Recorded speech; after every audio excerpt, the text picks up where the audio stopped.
Okay, we can get started in a minute. I know I said that 5 minutes ago. Okay. Welcome, everyone. My name is Gayle Nguyen. I'm the Director of Cyber Pathways across Maryland. A lot of you, most of you are part of our Cyber Pathways Across Maryland program, but if you're not, I'll just take a moment to tell you a little bit about it. Cyber Pathways Across Maryland, we also call it CPAM, is funded by the U.S. Department of Labor under a TACT grant. And our goal was to fill the skills gaps and broad openings in cybersecurity, which our first presenter will discuss, and to really give more students access to outstanding credit and non-credit programs to help them earn credentials, industry certifications, and get jobs in the IT and cybersecurity sector. We've served almost 4,000 students.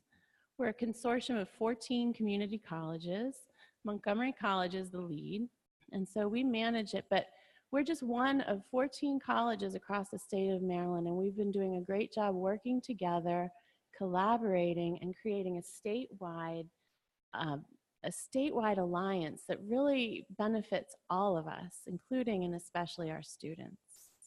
We're very fortunate that we have some amazing employer partners, and they have really helped to grow our programs, our insights, and that together with our collaborative work and our funding from the Department of Labor, we've been able to create new cybersecurity labs, new curricula, and really I think the impact has been tremendous, and our work going forward is going to be to really show what that impact is and demonstrate it. Here today, we're trying to present a lot of the information that we've gathered that our students have found helpful over the years into an expo, and I'm very hopeful that those of you here in person and those of you who are here online enjoy this presentation, get a lot out of it. We will be giving contact information if you have questions. Questions will be entertained throughout the day. We'll be serving lunch. And I really appreciate everyone making it. I know that everyone was anticipating coming last week, and then that crazy storm came out of nowhere, and what a difference a week makes. So here we are, we're getting towards spring. We're finally having our expo. I'm really happy to see you all here. And I should also mention that Maryland Tech Council is working with us to present this. So I'd like to thank them and Jen. So now I'm going to introduce you to Steve Everett. So Steve comes from us. Oh, Steve comes. I just started his presentation. Sorry, Steve. So Steve works for the Department of Labor Licensing and Regulation. He works directly with us and for us, but he's usually in Baltimore at his office there. And he works with the Office of Workforce Information and Performance, and he's a cybersecurity specific labor market information specialist. He graduated from UMBC in 2015 with a degree in geography and a concentration in geographic information systems. He has been a tremendous resource for us as we explore what kinds of opportunities are out there, and he's been very helpful working with our students. At the end of the expo today, he will be doing a breakout session where students can work one-on-one with him to customize job searches to their very specific interests. That's capped at 35 students. If we do run over and you're anxious to speak with Steve, please come see me. We can make something work. And with that, I will introduce Steve.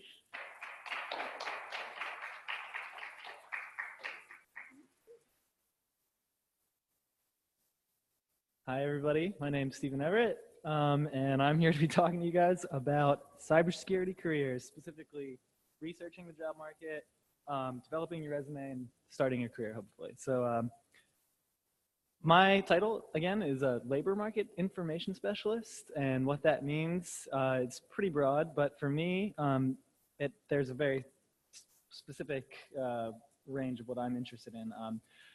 Like Gayle mentioned, my background's in GIS, so geography and geographic information systems, and there's right up there in the corner is a little sample of something that I might make at work to display. I think in that one, it's specifically job postings in the state of Maryland by county. So that's an example of labor market information.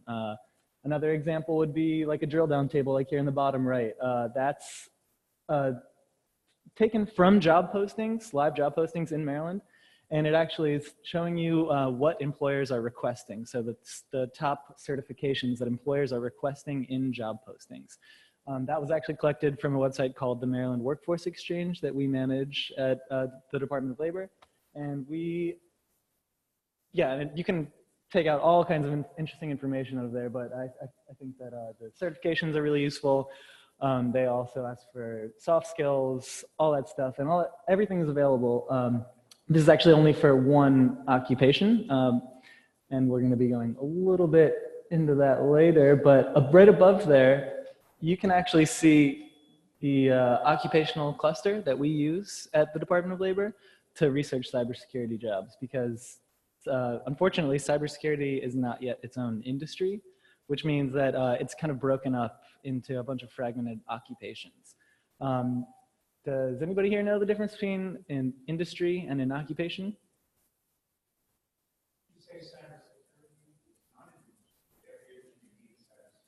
That's absolutely true.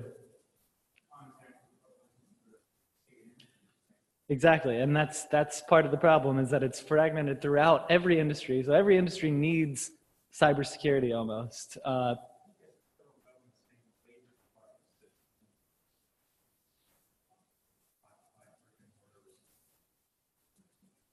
Yeah, so the Bureau of Labor the Bureau of Labor Statistics, every few years, they kind of go through it's every 5 years, I think, so every year ending in a 2 and a 7. I don't know why I know that, that's when they have the chance to kind of restructure their industry classifications. So we missed it this year in 2017. The next chance that they might classify it as its own industry would be in 2022. So we'll see.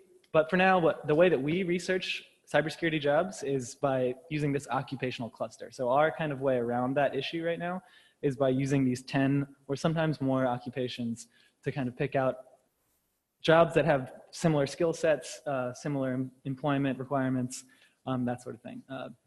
And that's actually right up there, those 10 are the main occupations that we research when we're working with cybersecurity jobs. So yeah, that's just a little bit about what labor market information is. Labor market information can help you choose a career, it can help you decide where to live, it can help you decide what type of degree you should be pursuing, and a whole lot of other things. So it's very useful, and it can also take many different shapes and forms. For me, this is something that I produced at DLLR. What you're seeing here is pretty much just a one-pager, a quick overview of the cybersecurity job market. We have there in the bottom corner, again, the occupational cluster that we use with total Maryland jobs. I think that's from the May 2014 occupation estimates and projections. Up top, we have employment by workforce region. So that's kind of broken up into chunks of Maryland. Mostly counties, but then you've got like mid-Maryland is 2 counties all mixed up together. We also have projections. So into the future, we have 10-year employment projections. So we've got 2014 to 2024. You can see that there's a 31.5% change in that time period, in that 10-year span. So we're expecting almost all occupations, I think, in that cluster are expected to grow over that 10-year span. That's a good sign. And then up in the top, we also have average salaries from postings. The salary information is great on there, but it also is limited in scope because it's only about 20% of job postings include a salary, I think, in there. So you got to take that with a grain of salt. But it's still interesting, and it's still useful. And then just a few links. So this is just something that an example of something that we produce at Dollar. And this is actually on our website. And I actually have copies of this available if anybody wants. I actually brought a bunch of, so later in the individual, if you guys do the one-on-one sessions, or even if you don't, I have all this literature available for you guys to take home. Yeah, here's another example. This is actually something that I just pulled up really quick. This is again from job posting, live job postings in August 2017. So it was over the whole entire month of August. Take all of those job postings and then pretty much throw them onto this graph. And what this graph is showing you actually is on the y-axis, it's showing you the average salary. And then on the x-axis is showing you the number of job postings for that entire month. So, and it's split up by occupation. So you can see in the top right corner, computer programmers has the highest number of job postings and the highest average salary posted in those job postings. So to give you kind of an idea of what's out there, there's over 2,500 computer programmer jobs posted in that month of August. While if you go to the other side of that graph, computer network support specialists, there's only a few hundred, maybe less than 100 jobs posted. And then the average salary was under 60,000, probably closer to high 50,000. But what that can tell you is that perhaps there's not, this computer network support specialist occupation is kind of maybe a specialized niche and maybe a place to start in the introductory occupation. And then if you go over to like information security analysts, they're paid much better, slightly more occupations, job postings. However, there's not quite as many if you go over to like network computer systems administrator. So this is just one way that you can look at LMI in a different way and kind of decide, well, where do I expect to fall in this range? Can help you guys. But I actually want to, so that's enough about like what I do and what we do at Department of Labor. And I wanted to pick your guys' brains a little bit. So for example, wanted to see how many of you guys have any certifications currently, any degrees already completed, any skills already kind of developed that you feel really solid about? Anybody? Yeah. Computer related. Yeah, absolutely. Wait. The credentials imply not college degree 4-year or beyond, right? Credentials imply diploma, certification, or process of, because they're doing courses here that would have been not needing a 4-year degree. You only need a certification track or a CCNA or something equivalent in a 2-year. That's why a community college is sometimes a better, this place in particular is a better meeting ground for that. You still got to satisfy academic requirements, but you're going to get it with an associate's instead of an undergraduate 4-year. Okay, yeah. Unless you go to American, I don't know, go to universities of Shady Grove and get a undergraduate degree in information systems management, something like that. But they won't be certified. There won't be certs that all your information is based on what they send you or what you get from the available job market postings, right?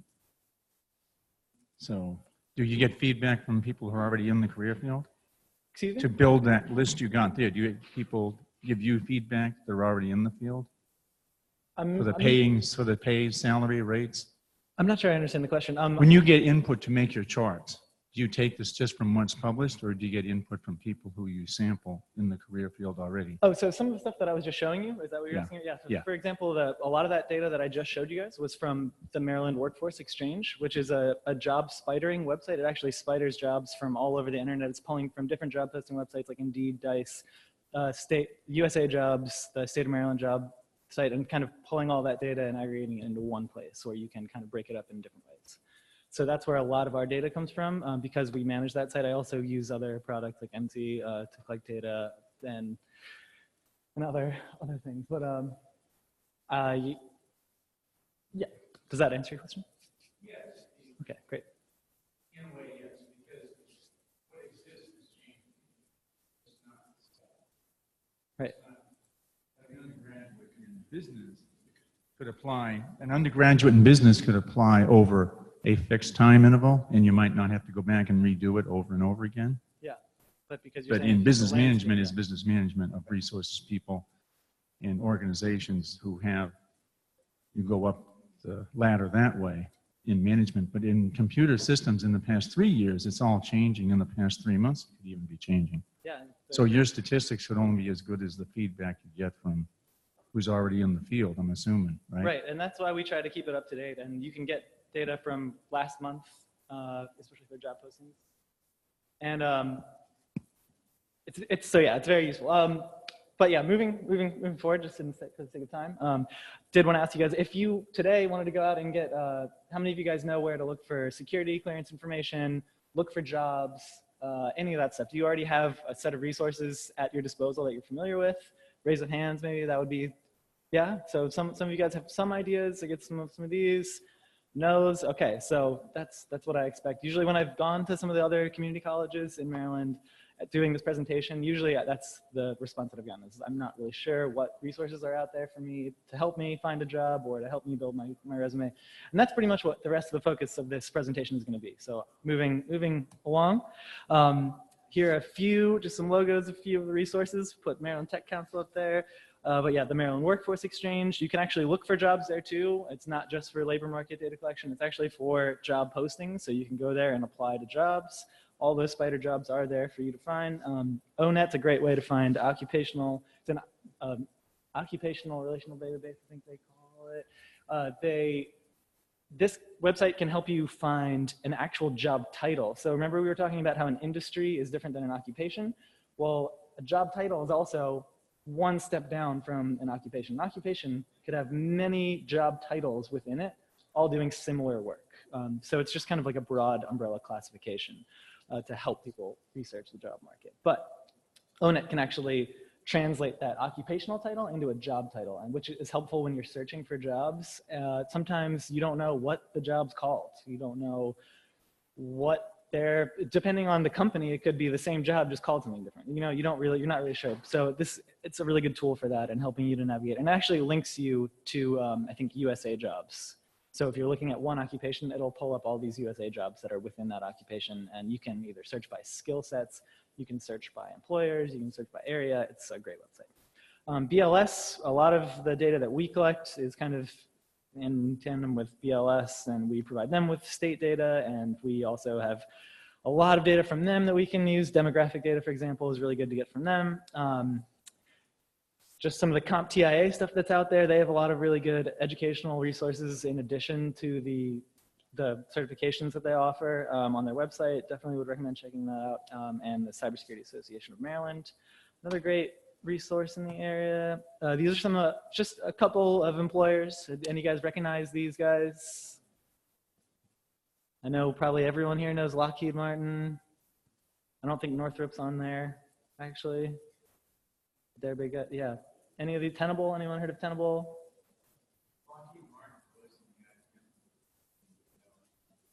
Okay. Great.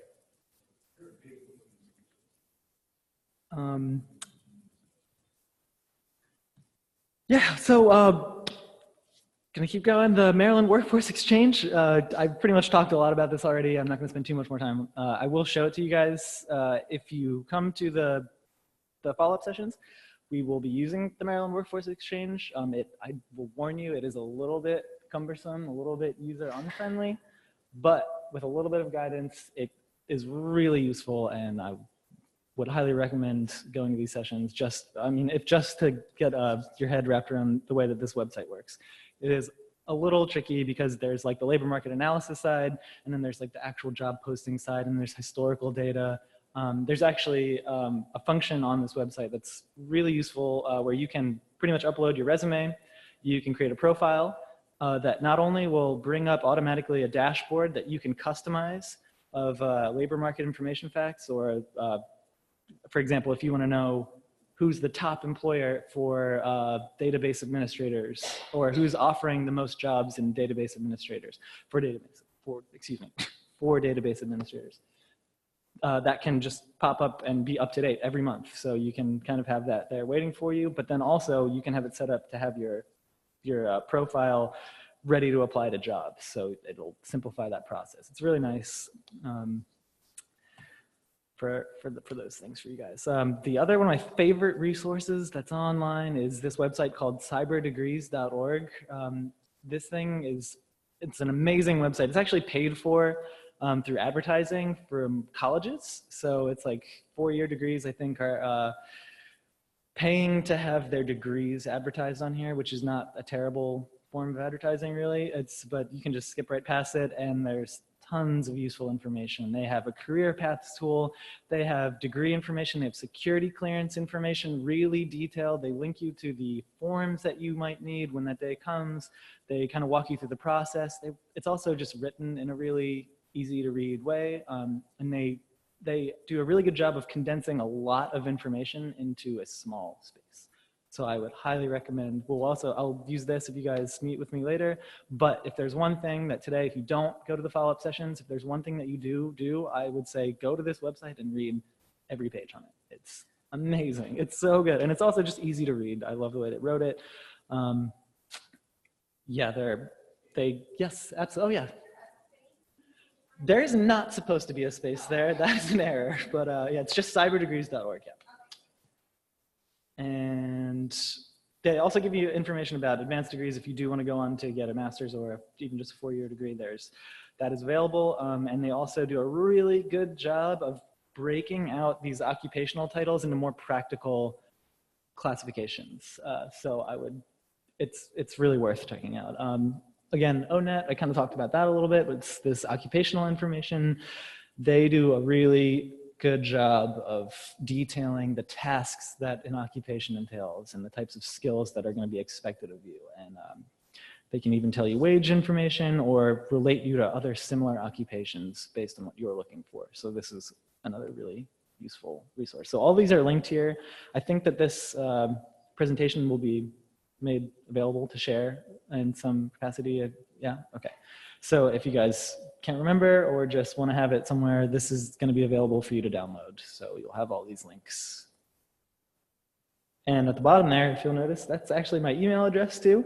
And if you guys want to, feel free, please, to email me and I can help you with any questions that you have. I would be happy to do so. That's part of my job and I like talking to people. So that would be totally good. I'd highly encourage that. Just a few other resources. I don't think I'm going to be talking about the talent ecosystem today. Somebody else will be, right? Okay, great. So that's definitely something to keep your ears open for, the cybersecurity talent ecosystem, that is. I did want to mention also NSA offers some really great internship programs. So if you guys, they do a summer program. I think the deadline to apply for this summer program is up for the summer, but for next summer, it's October, I think. So if you guys are interested in getting, they give you a security clearance, they will pay you, and it's over a summer, and it's a really, really, really good way to get your foot in the door. So this is the link to that page. If you click on cybersecurity, there's like different sections for like math, science. If you click on cybersecurity, they have a ton of different opportunities available, and I would very, very highly recommend checking that out. If you guys need some more help figuring out security clearance information, there's a really great clearance FAQ here, NIST, and then our website is also. You guys don't really need that. So normally in this presentation, and I didn't really imagine that we wouldn't have computers, but that's okay. This is kind of more a preview of what we would be doing later on. So if you guys do come, this is kind of the little exercise that I do usually with students, which is essentially reverse engineering your career. I think a really good way to think about a career path is to envision where you want to end up first, and then kind of work your way backwards from there. So pick maybe a high-level occupation or an advanced occupation that you are interested in, or maybe even just a company that you think would be interesting to work for, and then pick out a job title from that that's like kind of like an end goal, and then go back from there. So find a mid-level position, and there are tools actually that we use. So cyberseek.org is another website, and they have a career path tool that kind of can link you backwards to an entry-level position that would lead you on the right path to get to that point. Can tell you what kind of degree you want to get, can tell you, yes? Do you have time built in where you might be able to give us an example? Yeah, sure. Sort of reverse engineer something like for to do us? that right now, if that's okay. I'm just going to bring up the Okay, thank you. Yeah, okay. I didn't want to go too much into like the Maryland Workforce Exchange. Gets really messy if you're not doing something really specific. And just showing it just will turn you guys all off of it. So. But CyberSeek is great. So I will show you guys that. So this is the career pathway tool that they use. And it's really nice because they break it out into feeder roles, entry-level roles, mid-level, and advanced.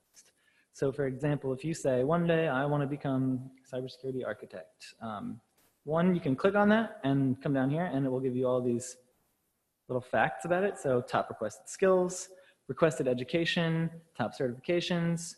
You can even, there's a way to get this down to a state level and get that same information for Maryland. So I'll show you guys that. But this is what I was talking about, this career pathways tool. So it will kind of, you can see, you can go any of these and then go backwards from there, and it's great. I love this tool. And again, I think they've linked this from ONET. These are some of the common job titles. So as you'll see, it says IT auditor is like this general occupation, and then within that they have these more common job titles. This is a great website, like I was saying. Yeah. Steve, I agree. I love this tool too. Steve introduced this to us a few months ago, and I use it often when I'm talking with people. The only challenge I have is that where you see where it says average salary. Yeah. I could not find that for the Baltimore-Timonium region, Columbia region. Okay. So how would I find what the average salary is for that region, which is where our market is? I guess I'm gonna go into the Maryland Workforce Exchange. Okay. You can get that information. I think that's considered a metropolitan statistical area. So there is a way that you can find that information, and it's on the Maryland Workforce Exchange. I can't remember that URL right now. Okay. So I will show you guys MWE. After all, this is it. This is what it looks like. It's great. Where you would find that is under labor market information, so LMI home. And then you would go here, and again, this is our office website. I was talking about that one pager that I produced. That's actually here on this website right here under Spotlight on Cybersecurity. So if you click that up, it's an aside. That is available to download if you want. But the way that we would do that, and you want to see, I guess, yeah, by region. Okay, so the best way to do that would be advertise jobs by area, job postings by area. So data trends, that's a really good way to do this. This website, not the fastest. And then here's where you would change it by area. So you could actually click Maryland. I think it'll let you go deeper than state area type. Okay, yeah, so let's see, metropolitan statistical area, Baltimore, Columbia, Towson. So, oops.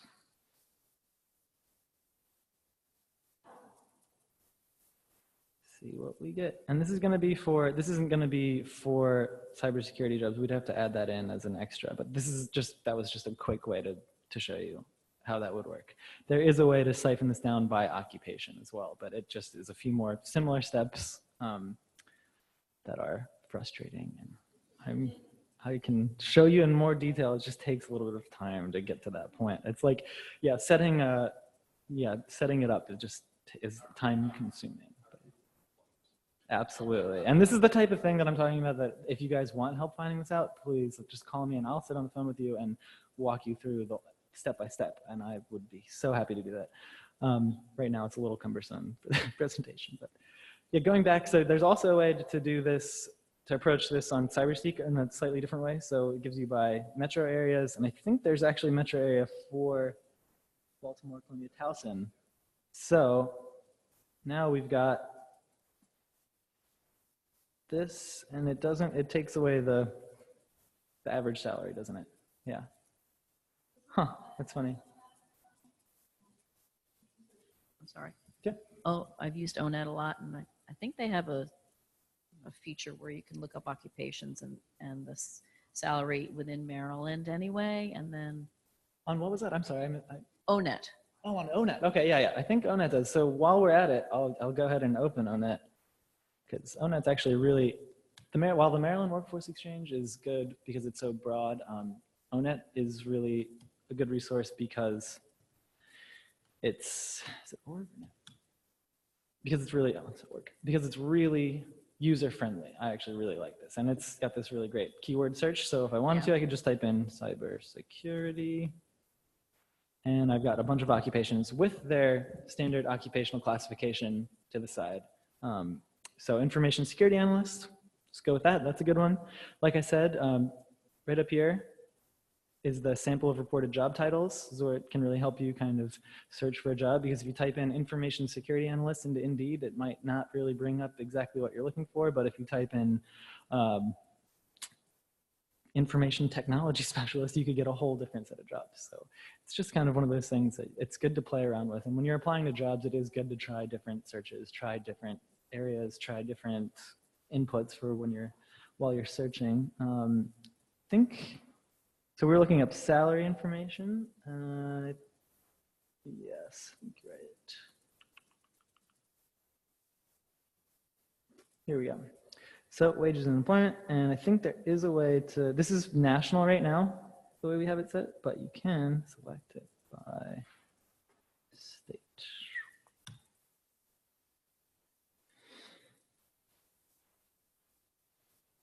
But it won't be, it's going to just be statewide. I think it's not going to be the MSA for Baltimore, Columbia, Towson. Like, I think, I'm not sure if there's a way to do that on ONET. Yeah, oh yeah, and you can probably do like a radius. Yeah, okay, so.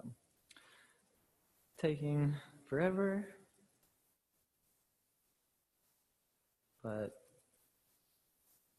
yeah, this is really long actually.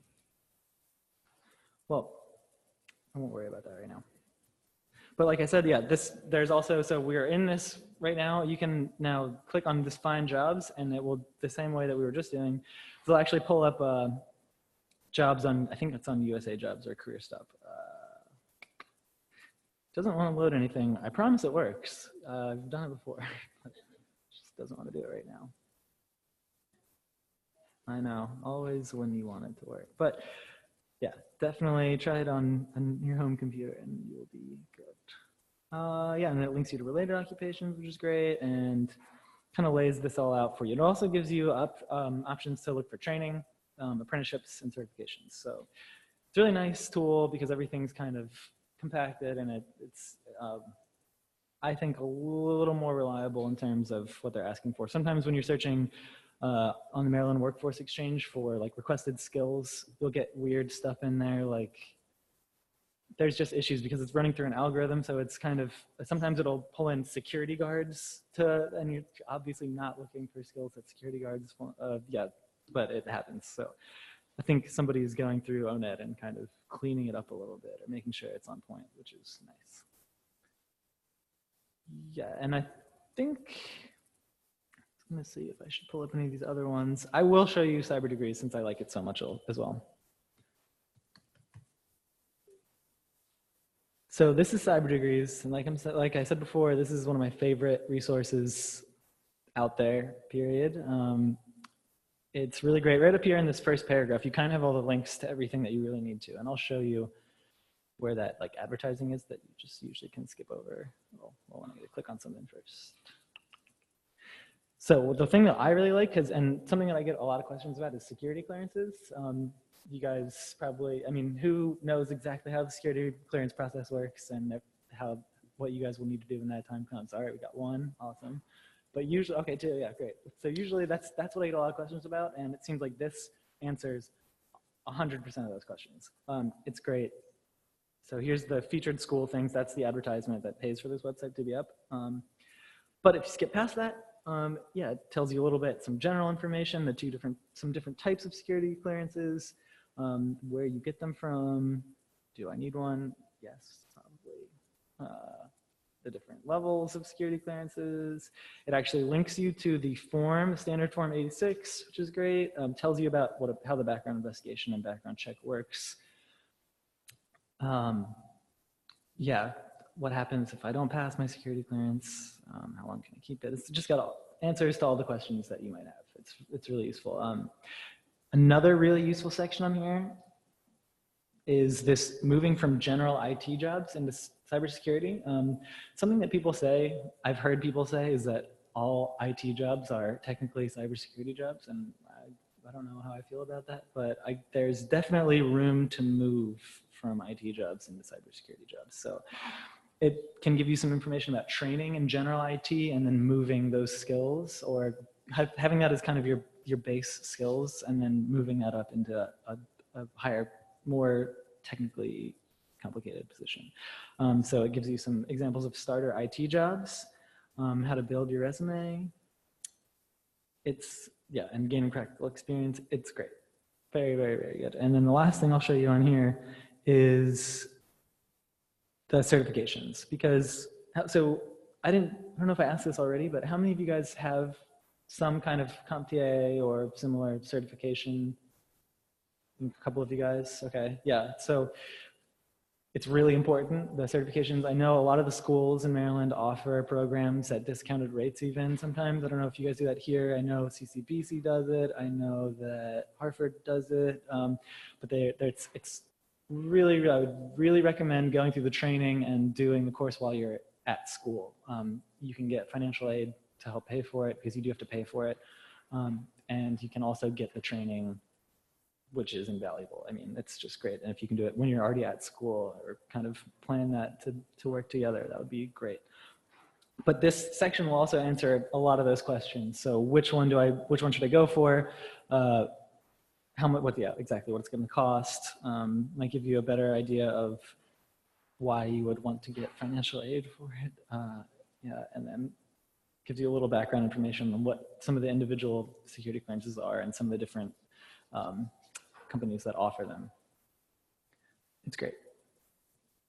Yeah, I could spend all day on this website, and you guys totally could too and should. It's great. Yeah, and you can even get fine certifications, although I think you guys can do that through the school, so you don't really need that very much. Yeah, with some information about associate's degrees, which is great since you guys are here at the community college. And they also have a career paths tool. Their career paths tool is a little different, because it kind of, instead of like that linking up and linking to ONET or CareerStop, it's actually just giving you like this really nice, easy to read version of what, for example, what does a security administrator do? And it gives you like this little short version where it's the point man one for cybersecurity systems. It's great. Yeah, and they kind of put it into a very easy to understand way.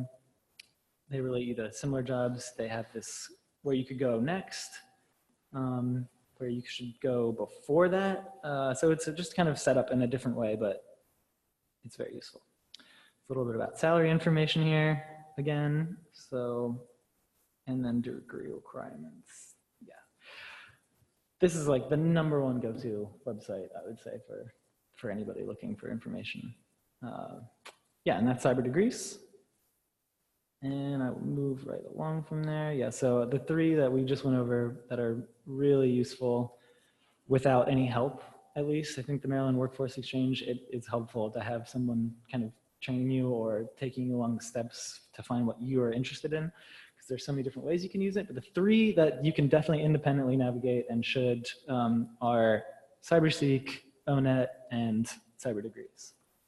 Those 3 are crucial. Yeah, so barring the exercise, which usually takes a little bit of time, probably going to just be cutting this nice and short, but and on a very positive note, which is that in Maryland, if you totaled all of the occupations together, there's an expected growth of about 18% in jobs over that same time period, which was 2014 to 2024. But if you just siphon it down to cybersecurity jobs, it's 32%, it's almost double that, which is really great. It means you guys are in a hot job market and that there will be jobs popping up more and more in the future. So it's very hopeful. Actually, something that I just read really recently, which just, I mean, I guess I kind of knew this already, and it's just interesting to hear it put into such terms, is that we, as a society, we spend more money transferring data than we do actually shipping physical goods like refrigerators and fruit. It's just amazing when you think about it like that. It's kind of, I guess, yeah, no, interesting. And again, yeah, so thank you guys very much. I'm gonna probably cut it there because we'll have time later to be doing some of the more interactive stuff. I can help you guys get set up with a profile on the Maryland Workforce Exchange, show you a little bit about how finding jobs on there works, and anything else. Hopefully, if you guys have very specific questions about what you're interested in, I'll be able to help you answer those and go over some of the resources that we did today. And yeah, again, my phone number is here, my email address is here. I'm available for you guys, and I would love to help you. So thank you very much. Oh, and yeah, now is actually probably a great time for questions. So if anybody has any questions, I would love to answer them. Yeah, I had one back there. Oh, so formatting suggestion. Thank you very much. Yeah. Comments and suggestions. Yeah. Is any other questions today? You mentioned this site as separate from anything to do with DLLR or ONET, O standing for Which site Occupation are you talking Network. about? Yeah, this one does not link with the lines showing titles to occupy, like This- ascending to other titles. This one just shows you the one box with the title name. It's just a presentation. Yeah, it's just Yeah, a presentation, I'm not sure but I mean, is that what you're talking about? when you pulled up the website for cyber degrees, it Oh. comes up just like you showed it, boxes of Yep, just- tiles of the title names for jobs. Yep, they're an independent website, so they're not related to us at Dollar, but they're it's just something that we like to share with people as an informational tool. Yeah.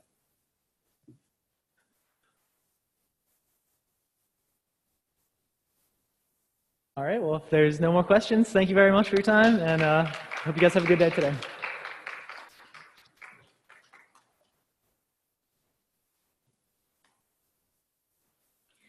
We'll take a 5-minute break and then I'll introduce our next speaker.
And in about one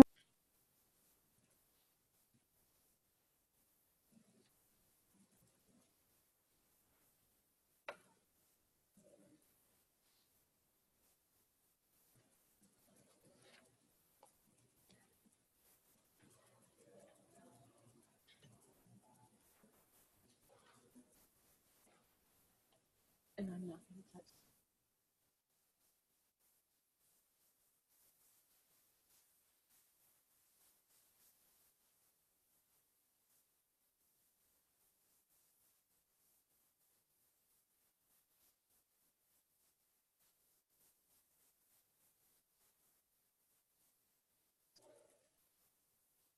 Okay, so before I introduce our next presenter, I would like to thank Steve Everett for doing a great job with his presentation. He's a wealth of information and he's a great resource and always happy to help. And I'd like to add that we will be developing an online repository to host all these presentations. And if you've provided us with your email address, we'll be emailing you a link to that repository so that you can view these presentations. Because, for example, Steve's presentation had a lot of links and a lot of great information that I highly recommend revisiting. So thank you, Steve. And with that, I'm going to move on to another highly anticipated presentation because I think all of us feel a little intimidated by the federal hiring process. It can be quite daunting, quite cumbersome, and whether you're a student or you've been working for many years, the federal hiring process and getting a security clearance can be pretty intimidating. And so we're very fortunate that Angelica Andon has prepared this presentation for us. Angelica here is our Montgomery College CPAM program manager.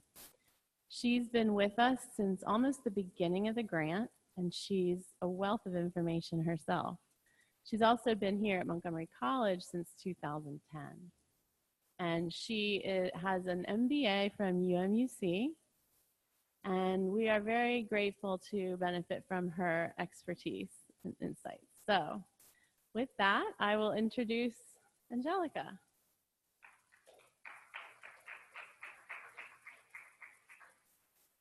Good morning, everyone. Thank you, Gayle, for the presentation.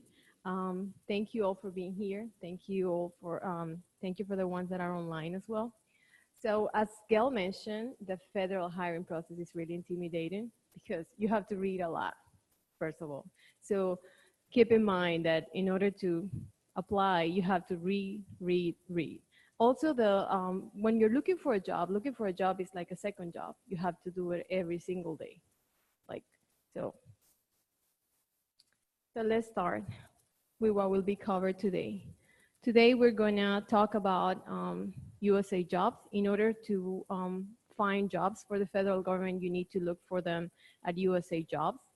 We're going to talk about job and internship opportunity searches, job and internship opportunity announcements, applying for jobs, how to create a resume.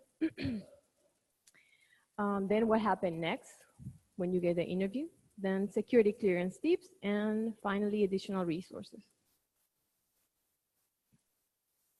As I mentioned before, in order to apply for any jobs posted by the federal government, you need to visit the website usajobs.gov, which is the official federal government employment site.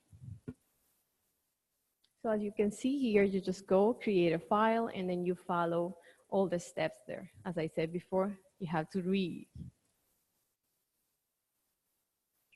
For the purpose of this presentation, I'm gonna focus on the internship part. The internship section in the Usajobs website is comprised in 3 different parts. We have the internship programs, the recent graduate program, and the presidential management fellow program.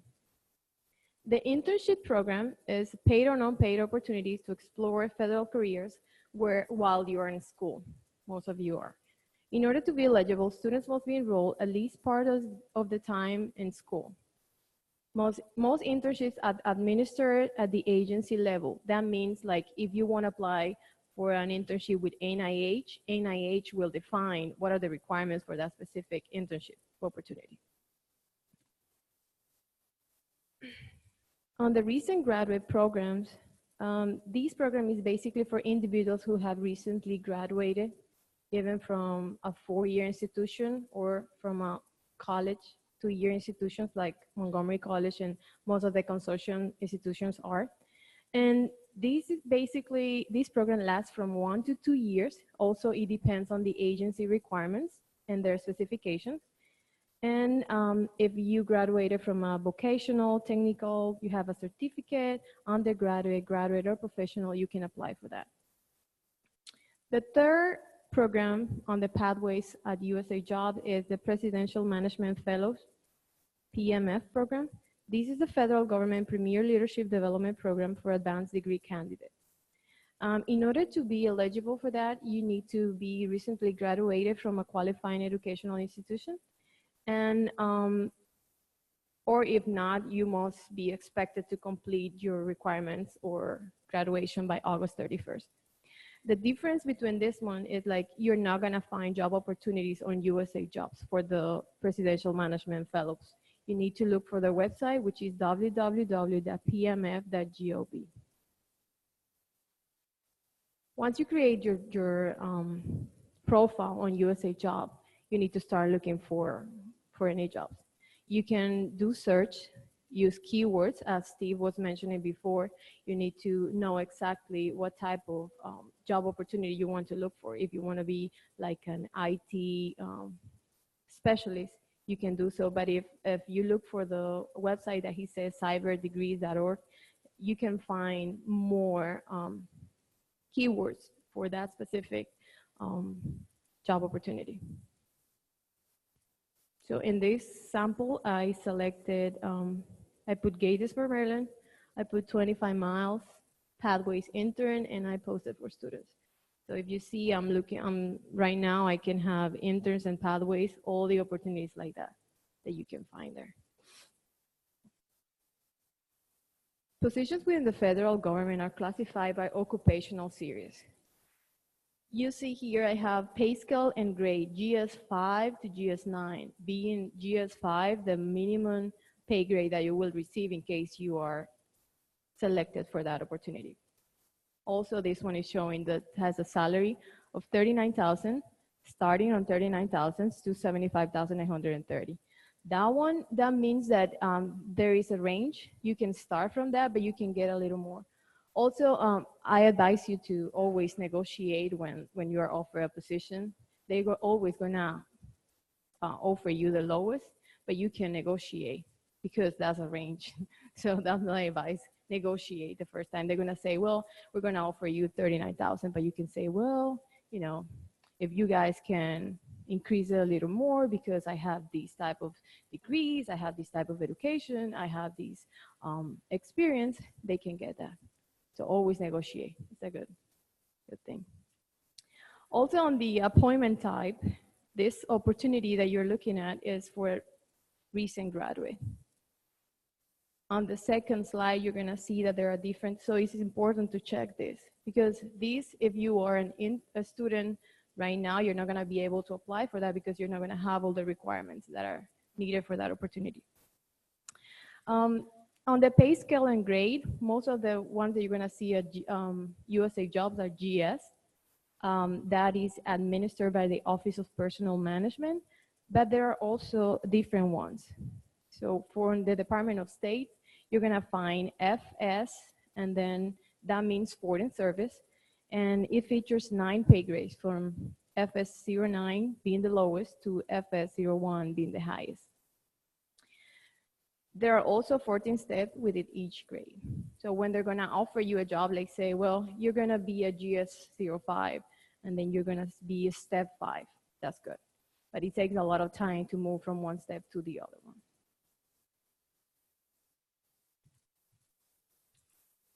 This is another one, pay scale GS05, salary, instead of a salary per year, this one is per hour. And it shows internships. It means that it's going to be an internship, 1-year appointment with the possibility of renewal. On the right-hand side, you're gonna also see here, announcement number. I really encourage you to keep like a journal for every single opportunity that you apply for. Type, put the announcement number, the control number, the title that you apply, the agency, and keep it because in case they call you. Because most of the time when we're looking for jobs, we apply for so many job opportunities that we don't even know if we receive a call. They say, well, we want you to come for an interview, and then like, okay, which one it is? So if you keep the announcement number, that would really help you. Because the reason I want you to keep this is because, as I mentioned before, since you have to read a lot and you need to follow all the requirements, it is important to know exactly what they will interview for. Once you have found a job opportunity announcement that catches your attention, please review the job announcement. This is the job announcement. This is a sample of a job announcement. You're gonna find different tabs. Being the first one, duties, then requirements. They're gonna ask you for the qualifications of the job. And also be honest with yourself. Read the requirements.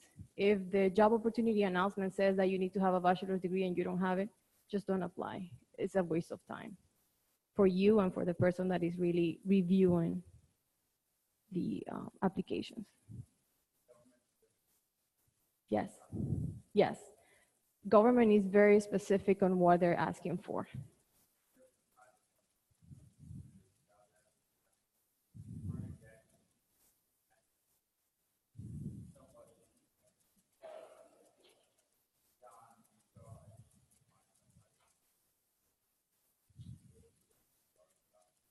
Yes, the difference with the federal government and the private sector is like every single person that applies for that job opportunity announcement, somebody from the HR department must read that opportunity. So if you send your resume, they're gonna read it. But then if you don't complete the required qualifications, you get disqualified. And they're not gonna contact you to say, hey, Jim or Peter, let's just say that's your name. Can you please just send us the requirement because we did not receive that? So they're very specific that you need to complete all the requirements that they're specified by 11:59 p.m. of the night of the day that the job opportunity announcement closes. So that's what I say, read. It's a lot of information, but we have to read in order to be successful.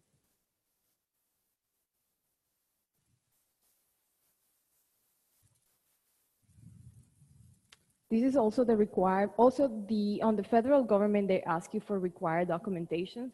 They will ask you to provide, if you have a veteran's experience, you need to provide with the DD-214. That shows that you are a veteran. Also, they are asking, for example, in this one, it says complete application includes 1, a resume, 2, vacancy questions, responses, provide proof of enrollment of education, and then submission of any required documentation. The second part where it says vacancy questions, responses, you need to pay close attention to those because they're gonna ask you questions that are related to that job opportunity. And those questions are gonna need to be reflected to whatever it is included in your resume. You need to show that you have that.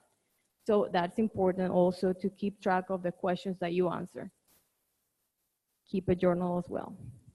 Then they're also gonna tell you how to apply, all the requirements that you need to.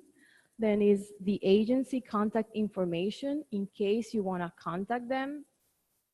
I don't recommend that, but it's important if you want to do it because they have so many applications that they really are not gonna be paying special attention to you. Maybe they might not answer and the opportunity that you want, but it's good to have it so you can use it if you want to. Then it comes the next steps. They will tell you exactly how to do, what to do, how to look for your information. You go to Usajobs, you go to My Account, then you click on the application status. When you apply, you will receive an email saying you have applied for this job opportunity announcement. If you don't want to keep a journal, as I mentioned before, you can keep track of those emails. So it will tell you exactly what job opportunity announcement you apply, and then you know exactly when they call you for the interview. Then it is time to get ready for your resume. The Usajobs system allows you to upload up to 5 different resumes. So each job opportunity announcement needs to be tailored to your resume. So if you apply for an IT specialist position, you need to see that you have that requirement and that requirements are shown in your resume. What is a resume? A resume is the primary way for you to communicate your educations, your skills, and your experience. As I mentioned before, it should be tailored to each job opportunity that you apply. It is your personal marketing tool, and it is the key to get an interview. For the federal process, what needs to be included in your resume, you need to start with a reverse chronological resume. That means that you need to start with your present job and you need to specify the rest. You need to specify also start and end dates for each job, the number of hours worked per week, the job relevant paid and unpaid experience, examples of experience and accomplishment. It is important that we do this because that is what they want. Like most of us have resumes that we don't include how many hours have we worked. But for the federal government, we need to include that. And if we don't have that, that also takes point on our qualifications. They want to say, well, they didn't post it. We need to know if that person working full-time or part-time. So it is important to do that. We need to follow what they want.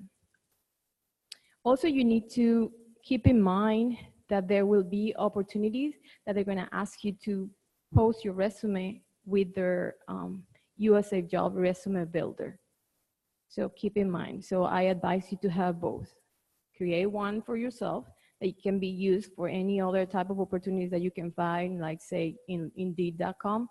You can have that, but you can also have one that is basically for the federal hiring process. So here's an example of a reverse chronological order. I posted here program analyst. That person has a job before with the federal government. So that person put, his pay grade was GS 34311. 11 was the step that person was. Then that person started from 2009 to present. He worked 40 hours per week, and this is the salary that person was having. Then you can put experience and accomplishment. It's important to put the accomplishment because that shows the agency what are you capable of and how can they basically utilize your skill sets. Examples of measuring accomplishment, I put 3 here. One for an administrative assistant. The person can say like, I improve efficiency of document processing by 25% over the previous year. For a system administrator, integrally involved in seamless migration of 1,000 plus users, and things like that. A few tips, just write in plain language, have someone review it. You know, another set of eyes is really always good. Sometimes we miss things.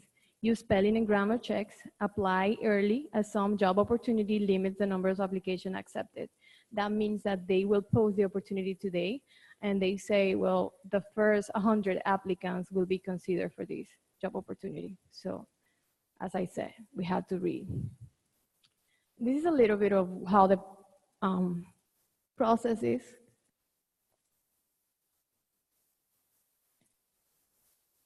You guys will have access to this, as Gayle mentioned, so I'm not gonna spend that much time in here. Then what happened next? You are successfully identified as an eligible qualified candidate, and the hiring official would like to meet you in person. So they bring you for an interview. What is an interview? Most of you know, but it is important to know that there are different types also of interview. A job interview is a one-on-one or panel interview consisting of conversation between a job applicant and a representative for an employer, which is conducted to assess whether the applicant should be hired.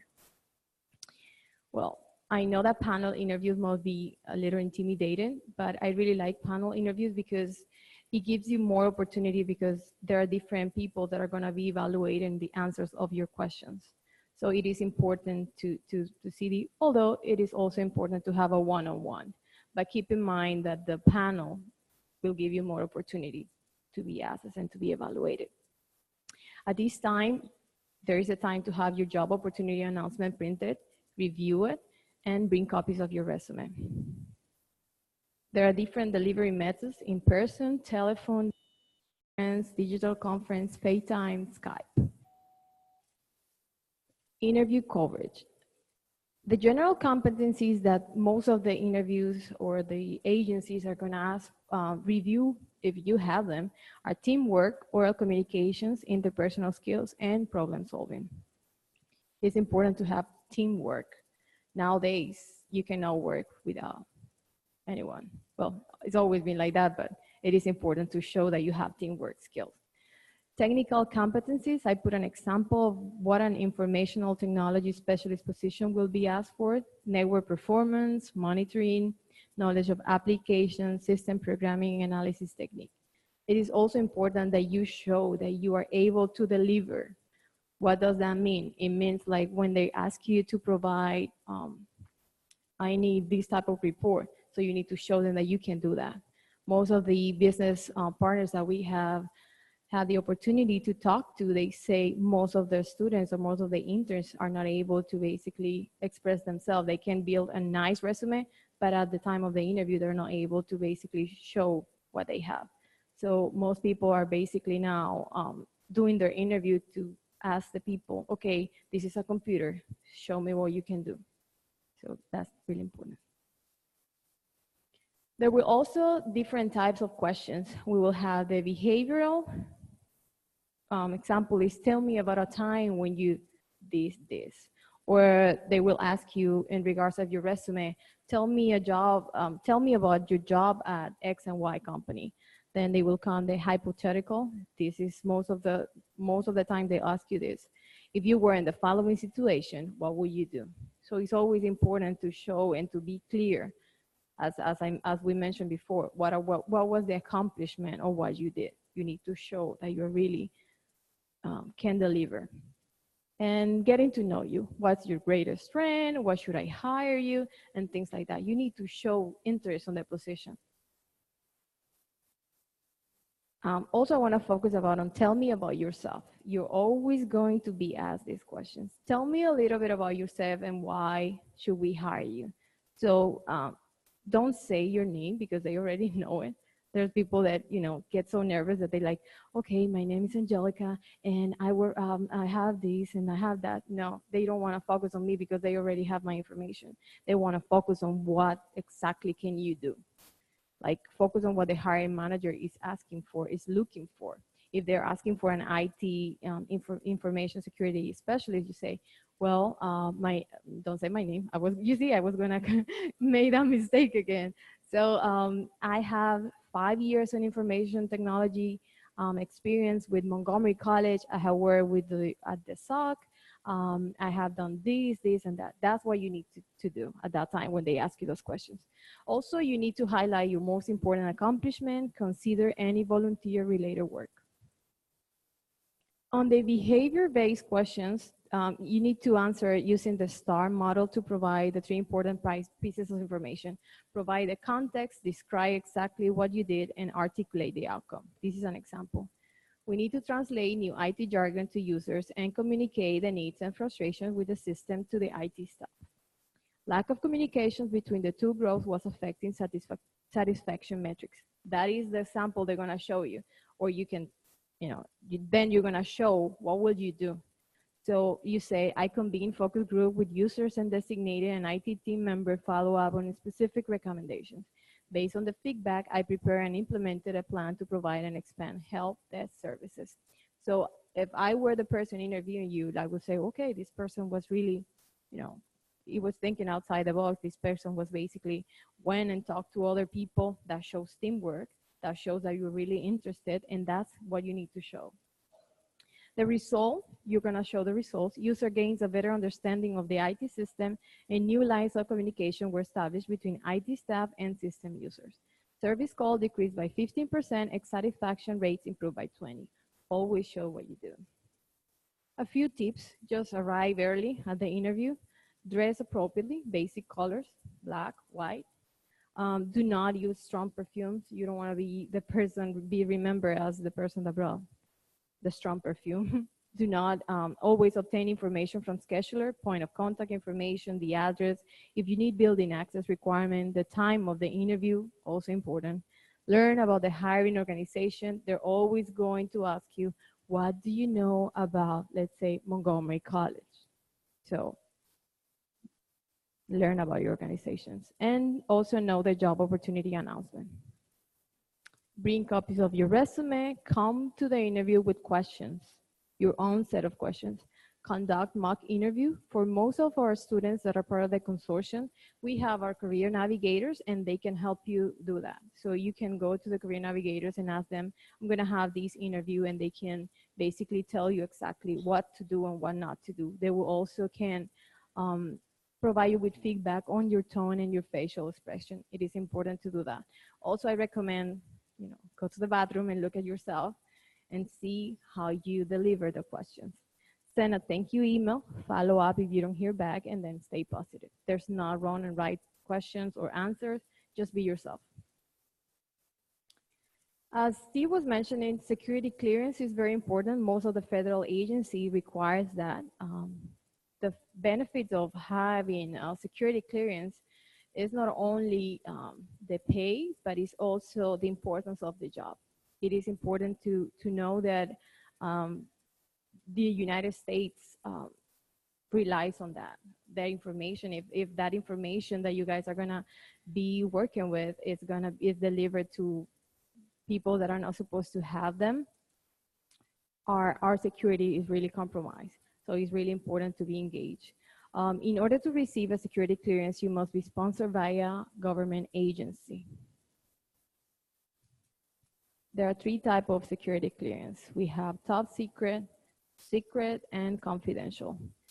Being top secret, the most important one, because this information is granted to a person in order to lawfully have access to all type of information that could put national security of the United States in extreme danger. These type of clearance, they are reinvestigated every 15 years. Then we have the secret clearance. Secret clearance also is important. It is reinvestigated the reinvestigation, is conducted every 10 years. And then we have the confidential. Confidential is given most of the time to our militaries. And these clearance is reinvestigated every 5 years. So in order to apply for a security clearance, you need to be sponsored by a federal agency or a federal contractor. You must have a conditional offer of employment, or you need to be working with them at the time that the security clearance is required. So in preparation for the security clearance process, you need to, first of all, understand their requirements.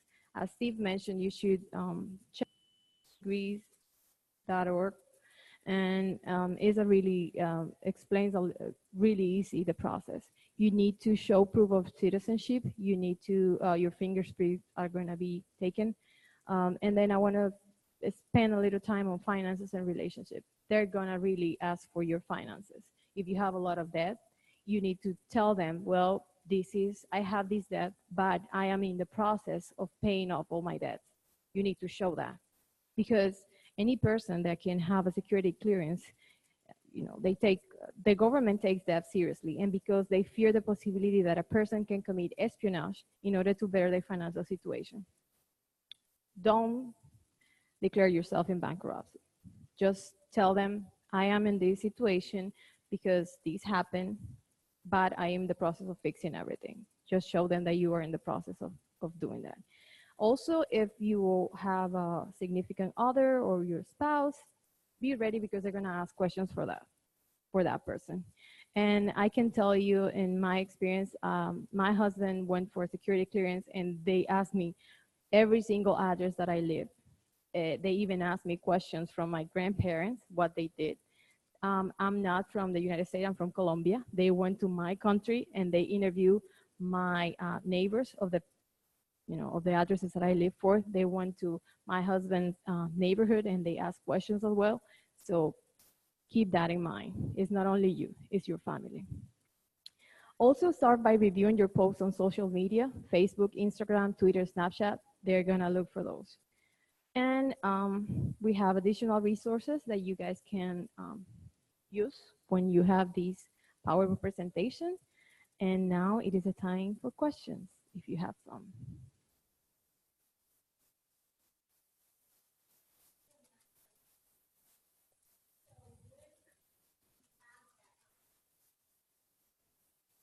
When they're starting the clearance process, did you just go and start sharing? Can you ask a question? I wanted to know, when should a candidate start having that question about, or answering the questions about their financial situation? At what Before they stage? start the process. Before they start Yeah, they the need to clearance be ready. process, not the actual. No, the clearance job. process. Okay. But if you want to have that, you need to, before you apply for a job, you need to start getting ready for that. Okay. But that's not something you bring up in the interview, is what No, I'm no, asking. no, no. Well, in an interview, they cannot ask you for your personal information. That is against the law. Okay, it's after the offer or the Yeah, stage that of- is a different process. The interviewers are not going to ask you anything about that. Somebody else will contact you and say, well, you were hired. Now we need this. This is the security clearance and this is the process. Okay, This is what you need. So my advice was like, they're going to ask you for your finances. Right. So be ready for that. Have all that information. They're going to ask you As I said before, in my case, they asked me for my all the address that I live, and I was not the person that was going to work for the federal government. It was my husband. Is this an in-person interaction with the request? Is it going to like No, in my email? case, we have to fill out a lot of papers. Okay.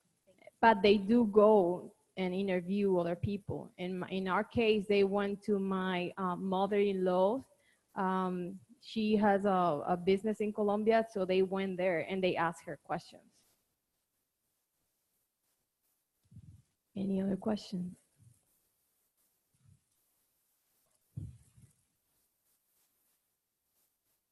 No? So I took one more minute. Okay. No, we need the mic because there's other people online, so I want them to hear your question. Thank you. You broke the clearance level down to 3, as in most will be some type of confidential or secret.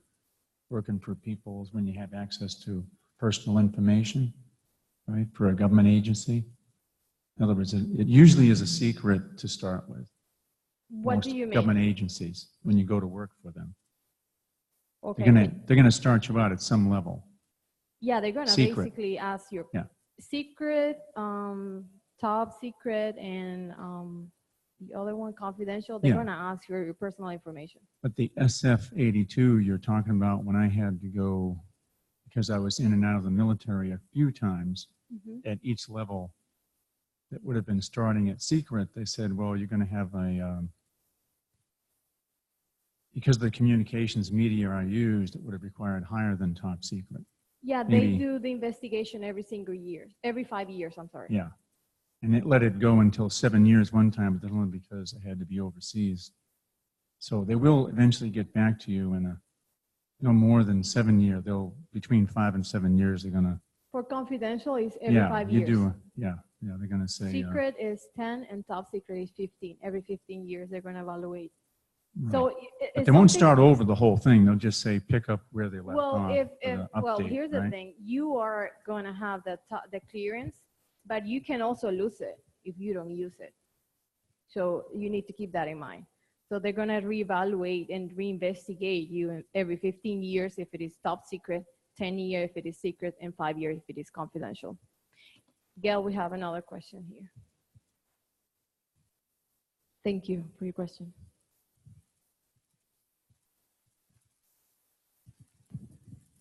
So once you earn or are granted a security clearance, if you move on to a different job and you don't need the security clearance, does that clearance stay with the agency you worked with, or does it travel with you? Is it portable? And then just going into a different organization, whether it's, going directly from the job where I first got the security clearance into a new job where clearance is required, does it go with me?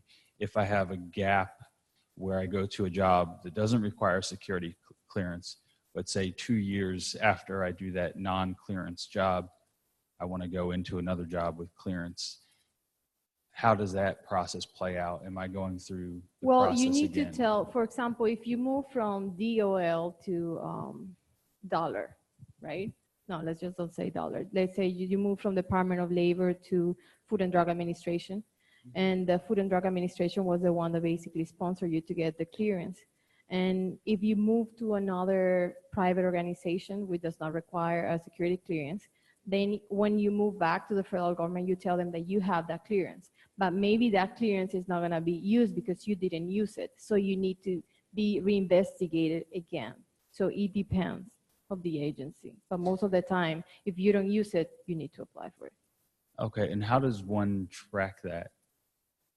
Like, would the new hiring agency be able to check on it and inform you? Well, you need to keep track of that. You need to go and tell them, well, I have these Okay. top secret, and then they will see. 1 second, Ram. Can we have that? So sorry, but I want other people the people that's online to listen.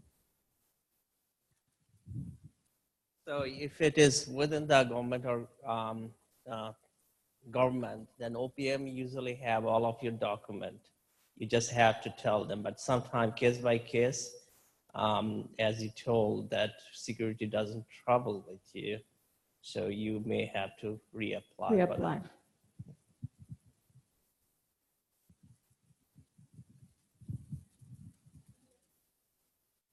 Was your question answered? Was it okay? You're welcome.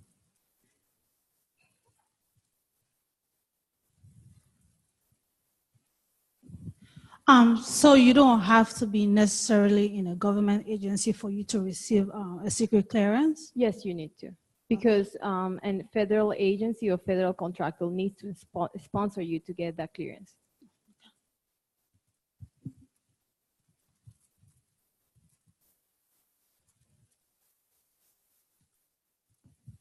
Just to follow up on her question, I believe, and correct me if I'm wrong, you can also get a job with a contractor with the federal government. Yeah, a federal contractor, as I said. Okay, so it's federal the contractor federal agency or federal government. or the federal contractor that works for the federal. Thank you. Like, let's say you are a contractor with X, Y, and Z, but X, Y, and Z is a contractor with the FDA. They can sponsor you to that because you're basically working for the FDA, but you're getting paid for from X, Y, and Z company. You are basically, you're gonna even receive a tag that it says Sean works for Food and Drug Administration, but your title is gonna be contractor. Great, thank you. You're welcome.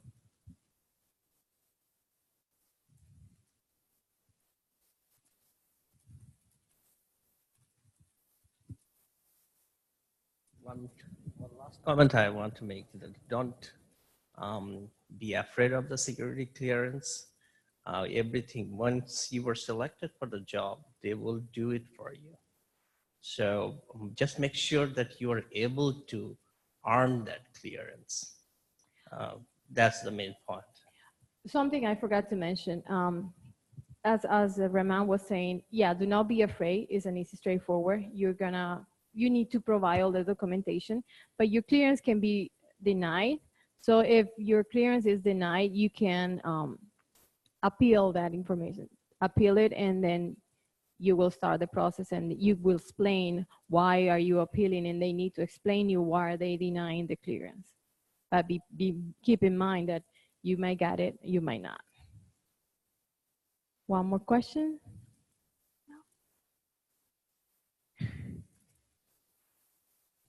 Thank you all for coming. Thank you for joining us.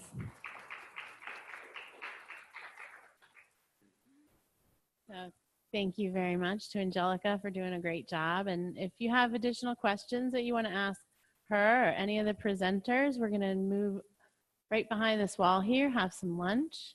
We have some employer partners with us who will be part of a panel after lunch that you'll also be able to ask questions of. So, and I'd also like to reemphasize that these presentations will be made available for you to see. If you've given us your email address, we'll be emailing you a link sometime probably next week with all the presentations there for you to view. So with that, I'll invite everyone to move to the other side. And thank you.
Then we've got Evan Dornbush. He is the co-founder and CEO of Point3. And now lastly, we have Ken Stalder. He is the CEO of Sherpa Cyber. So thank you very much for coming. And why don't we start with David on the far end, and you can just kind of come on down the line and give your introductions. We're looking at 3 to 4 minutes, maybe 5 minutes of who you are. We'll keep it real light. And then after that's done, after Ken gives his intro, we will get some questions from the audience. Thank you so much. Great. So my name is David Nguyen, and I'm very excited to be here. I'm the founder of United Solutions. We're a very progressive digital transformation company. Who here has heard of blockchain? Okay, great. So we specialize in emerging tech, and one of the areas that we specialize in is blockchain and artificial intelligence. And the third area is open innovation, which is one of our products that you'll see later is an open innovation platform. But in the area of blockchain, we were very fortunate to have built the first federal procurement blockchain in the federal government, and that we made history. Actually, if you look up first federal implementation of blockchain on Wikipedia, you'll see our name. And now it's making a huge impact in the federal government as a way to modernize its infrastructure and the way the government actually does business. So we started with blockchain transforming the financial services industry. In this year and in the next 5 years, it's going to hit government in a huge way. And the Trump administration is all about blockchain, believe it or not. Coincidentally, blockchain and artificial intelligence work great together. We also built the first AI platform for the General Services Administration, our client as well. And so we were just fortunate to be at the right time and right place. And blockchain will disrupt cybersecurity. It will disrupt almost any industry with an intermediary. So the job prospects in this area and in cybersecurity can't be better. My name is Latoya Staton. I am not an engineer, which is great because we need some non-technical people in the industry. My background, I am a sociologist. I care about how people are connected to things, and which is why I named my company Connected to Tech. So I used to be the program manager for the state of Maryland Cyber Division. And with that, I interact with industries. I understand what their hiring needs are, the type of people that they're looking to work with, and what the process truly is in getting that person on board. One of my projects that I'm excited about is I also do hiring for an autonomous vehicle technology company here in the state of Maryland. We are doing autonomous valet parking, which means that when I hire a mechanic who's looking to learn how to do Java programming and the data analytics, all the way to an aeronautical engineer. And so our hiring process is one that's pretty well defined, but different from what you'll find in a lot of the corporate settings. And so I'll share a little bit about that as well. Hi everyone, my name is Evan. I'm the co-founder of a company called Point3 Security. The background of our company, our lineage really is in offensive cyber. We all came out of the Intel community, and it seemed like everywhere we went, we just ran into a bunch of individuals that said, that is really cool. I wish I knew how to do it. Can you teach me? And that's what Point3 does. So we are involved in workforce development and training, and in some cases branching into hiring and talent identification and cultivation on cyber operations. Anything that's applied, anything that's research driven is something that our company kind of handles. Thank you for being here. I'm Ken Stalder. I'm the CEO and founder of Sherpa Cyber. It was founded behind the need for security data. We're seeing states, companies spending millions of dollars to secure their data. And the more money we spend, the larger the breaches happen. Specifically, the Panama Papers, small law firm that was handling all the financials for high net worth individuals as well as world leaders. They had a breach. Next thing you know, people had to step down, people went to jail, and it's still going out. So what we did is we went out and got the what's called red and blue team, which is the offensive and defensive weapons for the 3-letter agencies. And we kind of let them go to battle. And so we've created a vault system that you could put your data in. And we believe it's as secure as you can actually get. So the one thing I would tell everybody here is, it really is the Wild West. You know, I started out in technology with Lockheed Martin and the Navy, did the IPOs with the .coms, and right now this is going to be the biggest industry. So you're in the right space. You can write your own ticket. If you have a resume, you have a job. If you give it to me, I'll go get it. There's over 1,000 jobs right here in Montgomery County. Not with me, I don't pay, but anyone who wants to come work for the same thing, you know, you can hang out with me and Jen, and you're welcome. But literally every one of our technology partners has 100 job openings. T-Rex, $900 million contract for the census, 150 job openings. And they all come to me like, can you find me somebody? So anyways, thanks for coming. And Jen, thanks for setting this up, and all the Montgomery County people. So the way we would like this to work is for everyone in the audience to pretty much ask us questions. A great Q&A, I believe, makes for great conversation, and that way we'll know what you're looking for, and we will be able to answer your questions. I can speak for myself, and Evan is, I'm speaking for Evan, yep. Is that when we look at talent and what some of our customers and some of the people we work with are seeking, it's hands-on. It's one thing to go through a college or university program and learn a lot of things in theory. It's another thing to sit down and obtain a lot of certifications, which means that you could probably study very well. But can you really sit down and can you do the work? If we give you a coding or a programming quiz, can you sit down and do the task? If you're looking at a SOC, can you do the malware analysis? And so I would say learn as much as you can in the classroom, but if there's a hackathon that you can participate in, if there's projects outside of your regular schoolwork or your regular job that you can participate in, those are the things that's most important for people who do the hiring. Yep. And as we wait for questions, I can elaborate on that. Sure.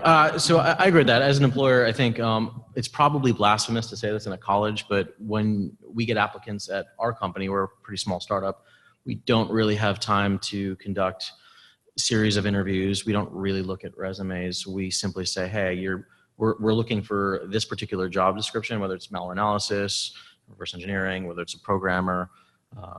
Here are some challenges, and if you can do them, then we'll talk. So it doesn't matter to us whether you have a college degree or not. It doesn't matter to us whether you have certifications or not. And that's probably unique to the startup industry. I think Maryland is unique in that there are a lot of like large defense contractors and government employers that hire people directly based off of where you went to college and your GPA. So all I'm trying to say is there are many different paths to get into the industry, and there's no one way to do it. So whatever works for you is great as long as you have that passion and interest. Questions? I have a question. Wow. Since, you know, if there are students that are going to community college, and you've got students that are just coming into community college straight from high school, and you also have people that have decided to change their careers, do you see an opportunity for these people to get involved in working with these startups or smaller businesses to help build their resumes and eventually either work full-time for you or gain enough knowledge that they can move on to another company if the project ends, or, you know? Yeah, I mean, at the end of the day, it doesn't matter what college you go to, including at the large contractors. Minus certain government contracts, there is no real requirements. Citizenship can be a problem in this area.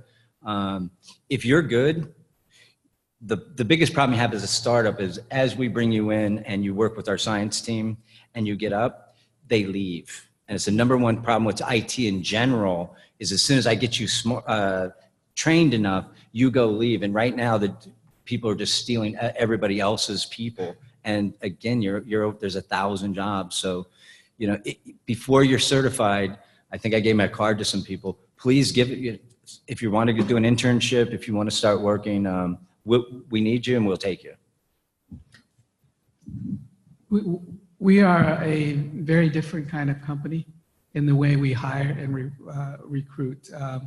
If you go to our website, you're going to see a lot of innovation challenges and interview challenges on our site. We invite universities back, a whole cohort of 60 to 100 people. We get them to compete in teams to solve a real problem. The way we, degrees, in some of our AI work, the degrees are quite important because if you don't have like a PhD, chances are you may not be credible when you sit in front of like an administrator of an organization and you say this works, and like, how do you know it works? Because I have a PhD from Georgetown, for example. And I've been doing this for a long time. But in other areas, such as blockchain, where it's so new, it's like greenfield, you have no idea of the opportunity that we have in this county and around the world. And so many people here don't even know what's available. I think we are probably the only blockchain company in Maryland. Many are in Washington, D.C., many are in Virginia. And we are the first to do a lot of these implementations. We have to hire 20 to 30 people in the next 3 months just to keep up with the demand for work that we already know that we have. When we hire people, one of the things that we look for is creativity and the ability to use your imagination. To be honest, we get so, because of the nature of the work that we do, we get people from everywhere. We get from MIT, we get them from Harvard, from Stanford, from College Park, from Montgomery College. We've had at least 5 to 10 students come through from Montgomery College. But the ones that are unique and that stand out are the ones that can use their imagination. The reason why is in the area of blockchain, there are no experts. We're making the industry. We're building it from the ground up. And if you cannot use your imagination, then we're just not gonna win. And now that we have a lead in the market, we're perceived as a market leader. So when we write something, people will listen. And that's the opportunity that you have. Every single person that has taken an internship with us have gotten a very, very good job after the internship. And the reason why is when companies hire from each other. We are a great training ground for our competitors, just to be honest. And that's one of the things that's terrible about this market is you invest in someone, they go to a competitor. But you have to live with that. So the first thing we look for is, can they use their imagination, or do they have the passion, to shape a market, like to be the market leader? Can they stand in front of a room, pitch an idea completely new in a credible way, and then get everybody to follow them? And then the third is loyalty. Will they stay around long enough so when we sell the company that they can reap the reward? Many people are short-term focused, and it's very obvious from their resume or from the way that they conduct themselves in the interview and during internships. But I would challenge you, if you're looking for a job, find something that you can commit to, because the company will make that investment in you, and stay sufficiently long enough to really get to know the business. Don't focus on the skill alone. Get to understand the business, get to learn the things that are most important, in job, which is to solve a problem. It's not a skill. It's not whether you know how to program in Java. It's whether you can creatively apply a solution to a problem that no one has ever seen. I like to think about being in the driverless car industry. One of the technologies is really cross-disciplinary in how we hire and the type of skills that's needed. And I'll give a good example of there's not a clear path. I have a person on my team who I got very creative and used the Maryland Tech Connection Workforce Development Program. He's a mechanic by training, but had an interest in technology. So he was seeking to do some career change. He has a GED. Okay. My most senior guy has been in the space. He's worked in the Intel space for a while. He's really good at reverse engineering and pen testing. He has a PhD in aeronautical engineering. My hardware guy is a community college grad who tinkered. That's what he loved to do. He loved to build things on his own, and he tinkered, went back to UMBC, got his bachelor's degree, was working in the industry, went and got his bachelor's degree. He's our lead hardware guy. So for us, it is about your ability to do the job. That's what we look at foremost. It's not about the degree. It's about whether or not you want to be involved in an industry that's growing. So I think startups allow some great creative opportunities for you to get your hands wet and really get involved. We also look at loyalty, because when you're working at a startup, they're building the company. It's not an easy task, so you're working with a lot of risk takers. Are you a risk taker, and are you also willing to take a chance and try to solve a problem in a different way? Not what you learned, but think about outside the box of how to really get things done. But get things done, do things outside of the classroom, capture the flag. I can't stress that enough of how many people I know have gotten hired at a capture the flag event. I know how many people I've recruited from a hackathon, which means that I get 48 hours to look at how well you perform under pressure. All of those things matter, and you can count those as work experience on your resume. I look at GitHub pages. I look at DevOps. I look at work. If there's a project you've done and it's on YouTube, I'm going to look at that before I even interview you. On the programming side, I do coding challenges with HackerRank. What a lot of people don't realize is that HackerRank will allow you to practice your coding skills for free. The question that I ask on my coding exam may be one that you practice on HackerRank. We also do Cyber Scores. It's a tool that I'm using on the cyber side. That's a skills assessment. It allows an employer to see what skills you currently have by doing just some 20-minute modules over time, testing your skills. And so when an employer looks to hire you, they know exactly what they're getting in terms of skills and what they need to train or really work with you on top of your in-person resume. So they know your skills is hands-on and not just on paper. Those are all things that's very important to do. You can get labs at Cybrary. Cybrary is another free tool that has a lot of labs. A lot of the industry developed those labs. So again, it's what they're looking for. And so I think it's, you have to take initiative and really understand that there's no clear path to a cyber job.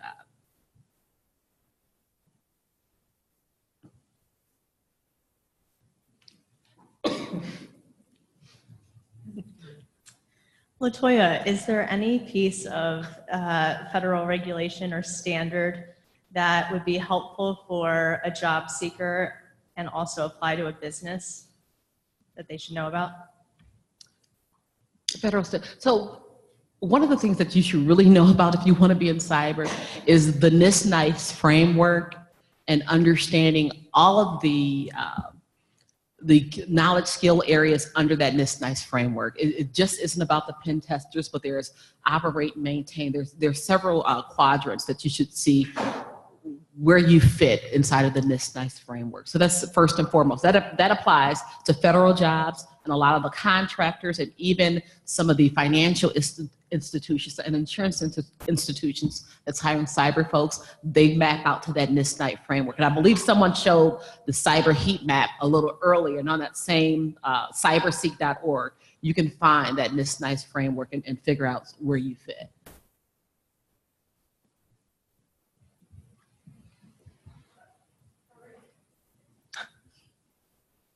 You all mentioned how important the hands-on experience is, even more so than degrees, certifications, all that kind of stuff. And you mentioned Capture the Flag and other hackathons and other sorts of events. But of course, for students in general, community students in particular, internships are one of the best ways to both build a resume and to get that hands-on experience. So I was curious, what do internships at all of your companies actually look like? What do interns actually do when you do bring them on board? This is the time of year where I do a lot of job fairs, so I can actually answer this question. So for us, we're building a product, we're making it better. So internship is hands-on. For every person on my team, I like to pair them up. So I have a junior and senior person, because I think that they will be able to solve the problem from different perspectives and make our technology that much better. And so for us, it's not about sitting at a desk doing anything, but I'm also in an uncleared space, completely commercial facing. We're hands-on. You will know our software, you will know our technology, you will get your hands on the car, which is our lab, is 2 automobiles. You're hands-on. Yeah, I'll actually go the other way. I don't think an internship necessarily bears experience, depending on where you go. Different sized companies will treat interns very differently, right? Some will just make you fetch coffee, and others will get your hands on the car. But I do think that you can get hands-on your own. Websites like Hackaday or Instructables, if there's a thing that interests you, what I look for as an employer is, oh, I bought this, $50 microcontroller, and I hooked it up to a solar battery or solar panel, and then I've got it doing blah. Well, how'd you do that? Well, I don't know, but I followed all the steps on this thing, and now I'm going to try and poke around and do other things with it. And like that to me is showing initiative, motivation, creativity, and interest. And that is our involvement with CPAM. We've put out on Cybersecurity Talent Ecosystem. Thank you. So that's what we did. What Point 3 did was we put together a list of what I call weekend projects, and we waited for students to sign up. The projects included simply recreating the interdimensional light bulb display, if you've ever seen the TV show Stranger Things. And we said, here's an Instructables link. Just follow these steps. That's all I care about. No creativity at all. Just solder and glue and have fun on that front. We had like a full-size traffic light and a relay board and some other pieces that we said, hey, like I want at the end of this weekend to be able to send some signal over, a TCP/IP packet structure and make the light go green, yellow, red. And just little weekend projects. And what was cool about that is as that comes back, the students are like, this was really different and just really fun. And I'm going to continue and take these in a different direction. And as those students now go on interviews, that's a lot more compelling than here's my GPA, here's the relevant courses that I took, I read that book, it was kind of cool, right? You were forced to do those things, right? So having a weekend project is fun because it's also, there's boundless outputs, right? You can make a thing that is totally interesting to you and then just speak about it, and there's no rigidity on that. So that's what I look for as an employer. With us, we take our interns very seriously. The reason why is reputation is very important to us. We treat them like employees. I mean, literally like employees. I'll tell you a story. We had a guy who was incredible. He's a guitar player. I hired him because he played guitar. I mean, diversity is very important to us. We need creative people. So he was brilliant. He had a great resume. But what stood out was he played the guitar, and he taught us all guitar when he came in. But one of the things that he possessed was the ability to conceptualize a concept and to reduce it to a paper and communicate it. And so I said, hey, why don't you, create a presentation for me about this concept and pitch it to me. And so he did. He created it, and then I said, about a week later, I said, we're going to have a meeting with a few people. I may ask you to present. Don't worry about it. Just get ready. And so I invited some friends and local CEOs who I know that this concept affected. And I didn't want to tell him because he would get really nervous. But then so come that morning, I said, hey, just come in. We have this meeting. Why don't you present your concept? And so he went in and he presented it, and everybody loved it. And he left and he said, I did not, expect to present. And I said, did you know who you just talked to? Like, everybody here is a leader in the county. And he said, what? And he said, had I told him before, he would not be able to sleep the night before. But that's what he did. And another set, we also took 4 Montgomery College students as a team, as an intern team. And we put them on a project with the Foundation School. You may not know the Foundation School, but we do a lot of charity work in the community. And the Foundation School is a school for kids who kids who don't fit in the traditional school system. And they were going through a branding issue and a modernization. And so we volunteered. We said, look, hey, we're a digital transformation company. Let us help you. Let us help you rebrand. Let us help you rebuild your website. And so we put this team together, and it was a team led by, we had a senior person lead the team. All of the implementation was done by Montgomery College kids. You may not know this, but you can look at the Foundation School website, and it actually won an award, the Hermes Creative Awards for one of the most creative nonprofit websites. And they led the construction of that website. So all of these kids, when they come, you know, and they do the work for us, and you know, unfortunately, we can't keep all of them, but we keep who we can, who's a good fit for the company. But those that leave, we want them to go to companies, and we want the companies that they go to say, "Wow, you guys really did a good job with this intern," because they're the guys who are most likely going to come back and hire us for something. So we take it very seriously. We don't. The interns have never gotten us coffee. Oh no, I take it back. Like sometimes they do for meetings and stuff, but most of the times they do really quite important stuff, and stuff that really impact the community at the social level, or in some cases in a big way, you know, like this young student from the University of Maryland.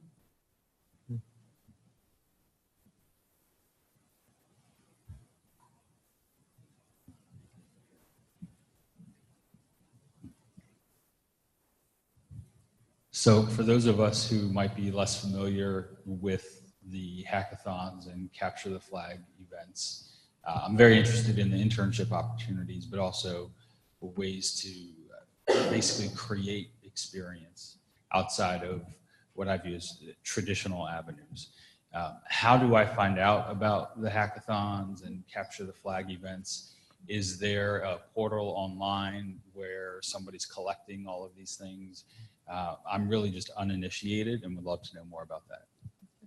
A lot of the hackathons are put on by Major League Hacking. They're sort of the national group that UMBC, the Hop Hacks, which is Johns Hopkins.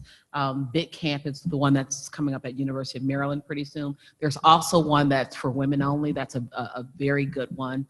That's also at University of Maryland. But Major League Hacking is the group that sponsors the hackathons nationally. So it doesn't matter what state or county you're in, Major League Hacking, you should be able to find a hackathon on their site. In terms of Capture the Flag, a lot of training organizations, including the community college, I know that Point 3 does, they do their own Capture the Flag events. A lot of the Capture the Flag events that's done at the university level is in preparation for Cyberpatriots, and that's a national competition that's actually in Baltimore, I believe, this weekend. The semifinals are in Baltimore this weekend. But Cyberpatriots is another organization where you can find a lot of information about the Capture the Flag events.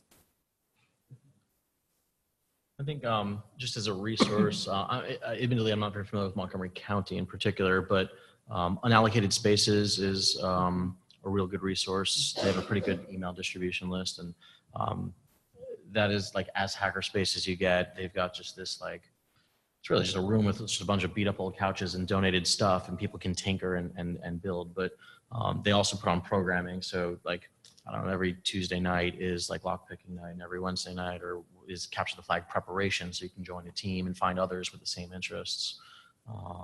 So Unallocated is a good hackerspace. I'm sure there's something closer here, especially being so close to DC. I'm just not familiar with the area. Unallocated spaces. There is one in Severn. There are similar spaces. You can find them across the state and across different regions. But yes, there is one in Severn right by the airport. Yeah, and there are other hackathons that are hosted by industries. So for example, recently there was a blockchain hackathon hosted by Georgetown University and in partnership with, I believe, the government Digital Chamber of Commerce. The federal government does hackathons all the time.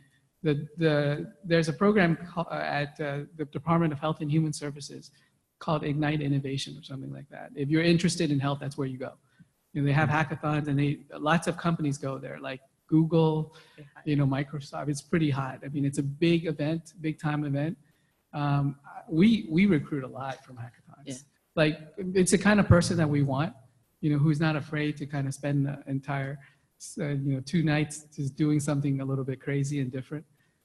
If you're, if that's what interests you, if you're a developer, we're hiring a lot, by the way. So feel free to give me your resume or something. We absolutely want people who are like that. I would also like to add that most of the colleges in our consortium, including here at Montgomery College, we also host cybersecurity competitions and hackathons. And one way to get information about that is to join the Cybersecurity Club. If anyone needs more information about how to do that here at Montgomery College, or if you're visiting us or online from one of our other colleges, we can provide you that information about how to get involved with your respective cyber clubs. And actually, I would like to ask a question, if I may, because it's been asked of me. 2 questions. I'm wondering if anyone has any advice on opportunities that a non-US citizen could pursue, as well as advice for this common barrier where they don't have a security clearance and it becomes that spiral. So one great thing about just Maryland and about this area is that a lot of startups don't have the citizenship or the security clearance requirement if they're building products. So you want to look for companies that build products and not just offer services back to the federal government where that requirement seems to be a factor. And so I would say look at startups and commercial facing companies. Don't sleep on the hospitality industry that we have in the state. Don't sleep on the financial services and insurance or the advanced manufacturing. All of those industries have cyber needs. It's about industrial controls. If you look at McCormick and Schmidt, you think spices, but they have an innovation team and a need for cyber workers. If you look at your bank accounts, and so the T. Rowe Prices of the world. I remember T. Rowe Price had 7 people on their cyber team and immediately went to 75. They hire cyber workers. Here in the county, if you look at Marriott International, one of the things you have to think about is the customer's data, the protection of their Wi-Fi systems, the installation of those Wi-Fi systems, who runs their security operations. Those are all opportunities. So definitely look outside the government space and look at some of those vertical industries for those opportunities that don't require clearance and don't have the citizenship requirement. Yep, there's a really good resource out there called mdcyberjobs.com that has a few hundred postings. Not all of them. In fact, I think most of them are not looking for cleared positions. I know at Point 3, we, again, not only do I not care necessarily about college degrees, and I think many of our employees don't have them, we have an international employee, and I mean, she's been great. We as a company are trying to figure out the whole H-1B thing, but we're doing it because she's a good employee. So, there are companies in Maryland that will go to bat for non-US citizens like us. Yeah, we sponsor as well for the great candidates. We do. With United Solutions, we hire a lot of OPTs and H-1Bs because we are a product company. And sometimes our customers in the civilian side, they don't require top secret or secret, and that's available. You can do it without a secret clearance. I mean, a top secret clearance. I'm sorry. But we do that all the time. One thing to consider, though, is, again, it's an investment that the company makes in the individual. So what we do get oftentimes is we would bring on someone who's an OPT, train them, get them a visa, and then they immediately transfer somewhere else for more income. And so that really destroys the incentive for anybody to help, candidates. And so just consider, when you're given that opportunity, just recognize that the company that takes the risk on the individual, because you may know this, but you may not know this. It costs about $15,000 just to sponsor someone for 1 year. And if you don't, if you fail that year, you have to spend another 15. So when someone's coming in and they're not paid, a certain rate that they expect, note that there are other factors that are involved in that cost.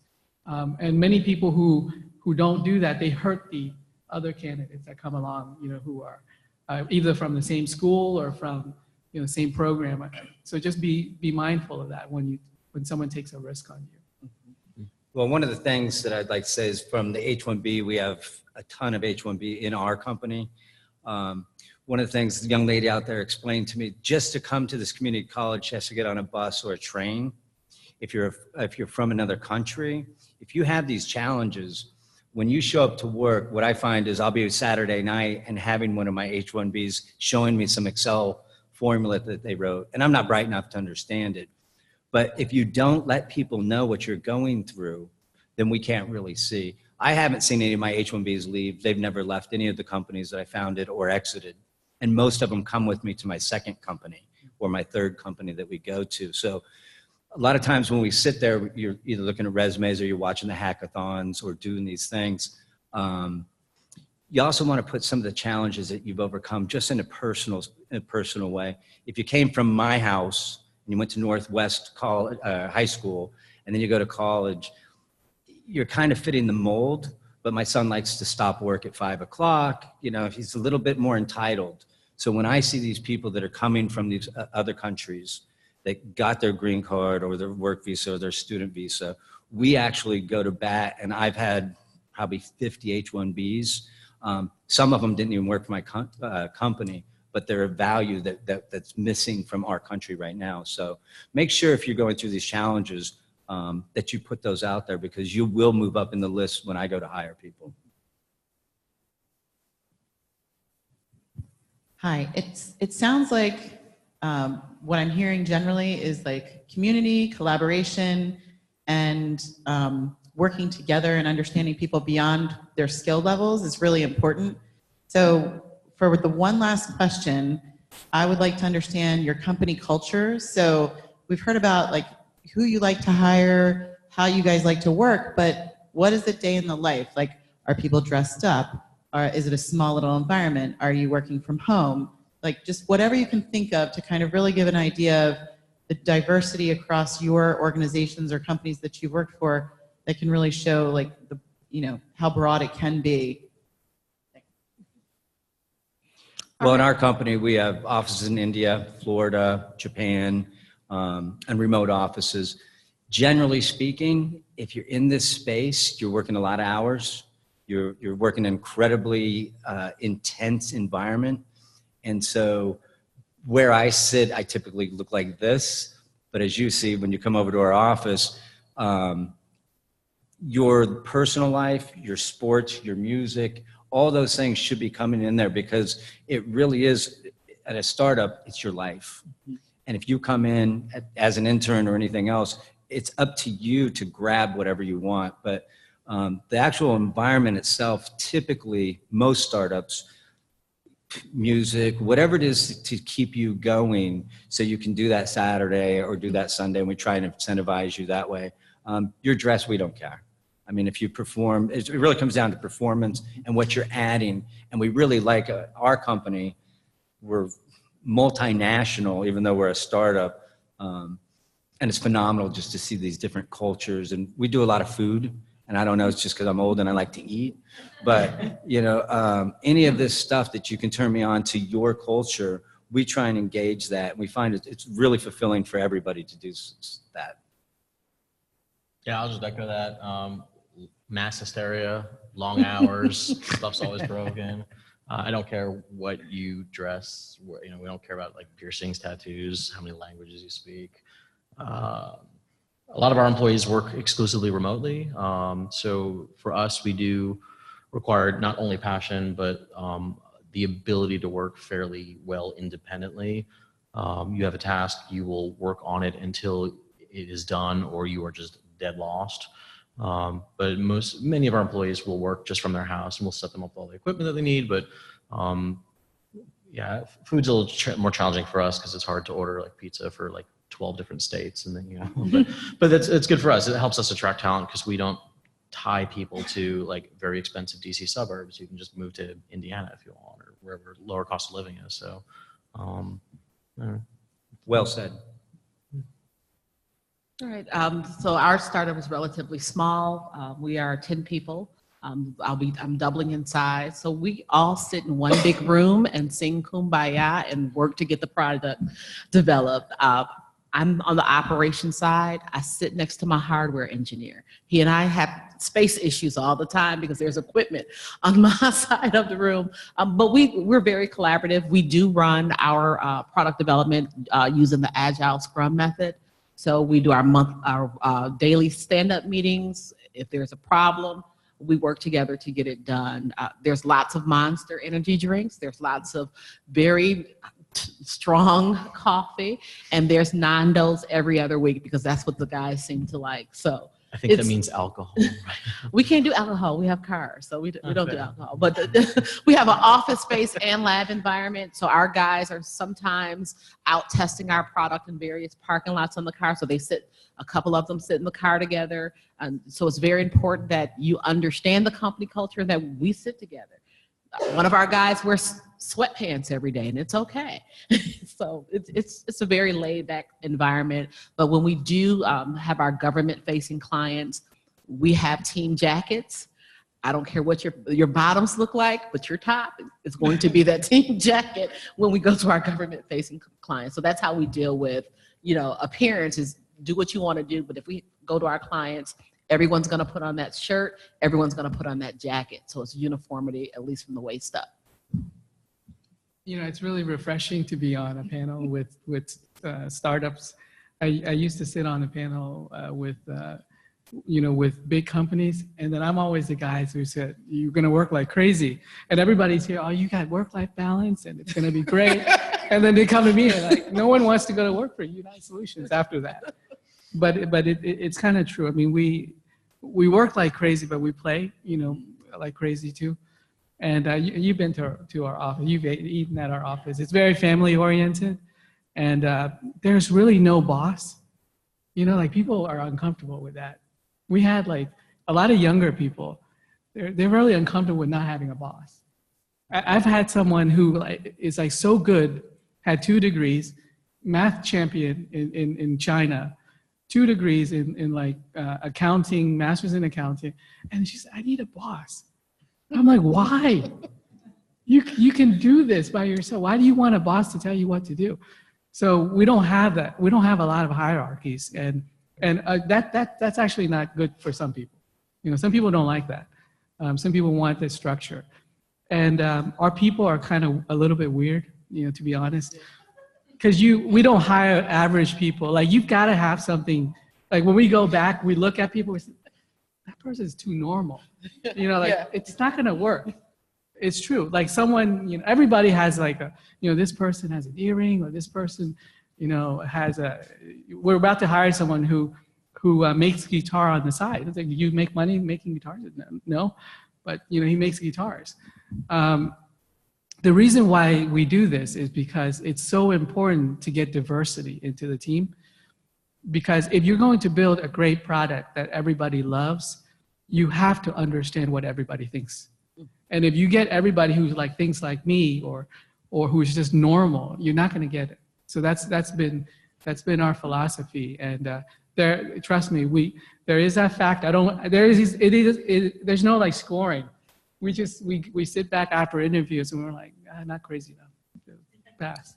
I don't know how to explain it. It's just the way it is. We actually do team interviews so that the person who we're interviewing can see the dynamics of our personalities inside of the interview process. And one of the things that we do is we also have the person that we're interviewing present a project or something that they worked on that they're most proud of, and then we sort of pick it apart in a fun way so that they can understand sort of how we work. So we all have a little bit of quirkiness about us. You kind of have to be crazy to do this. You know what I mean? Like, each one of us, I don't think we're normal. Okay. What qualifications or certifications do you guys accept in order for me to work in these industries? Don't matter to me. Yeah, me neither. None. To me, when we interview someone who just is graduating, we don't even look at the technicals. The reason why is you won't know it, to be honest. You're going to come in, you won't know what blockchain is. If you won't know what AI is. You won't know what JavaScript is. You're going to be trained. The only thing that we care about is can you learn fast? And are you going to treat the people right around you? And you know, are you going to be fearless in the way that you do your work so that you're not going to slow us down as a culture? So for us, those are the key things. Yes, skill is important, but most of the times, rarely at the early stages, I don't know if you found that no one fits. We give them a technical test, many of them score like 1 or 2 out of 10. I mean, but we do it because we want to see, is this person actually going to survive?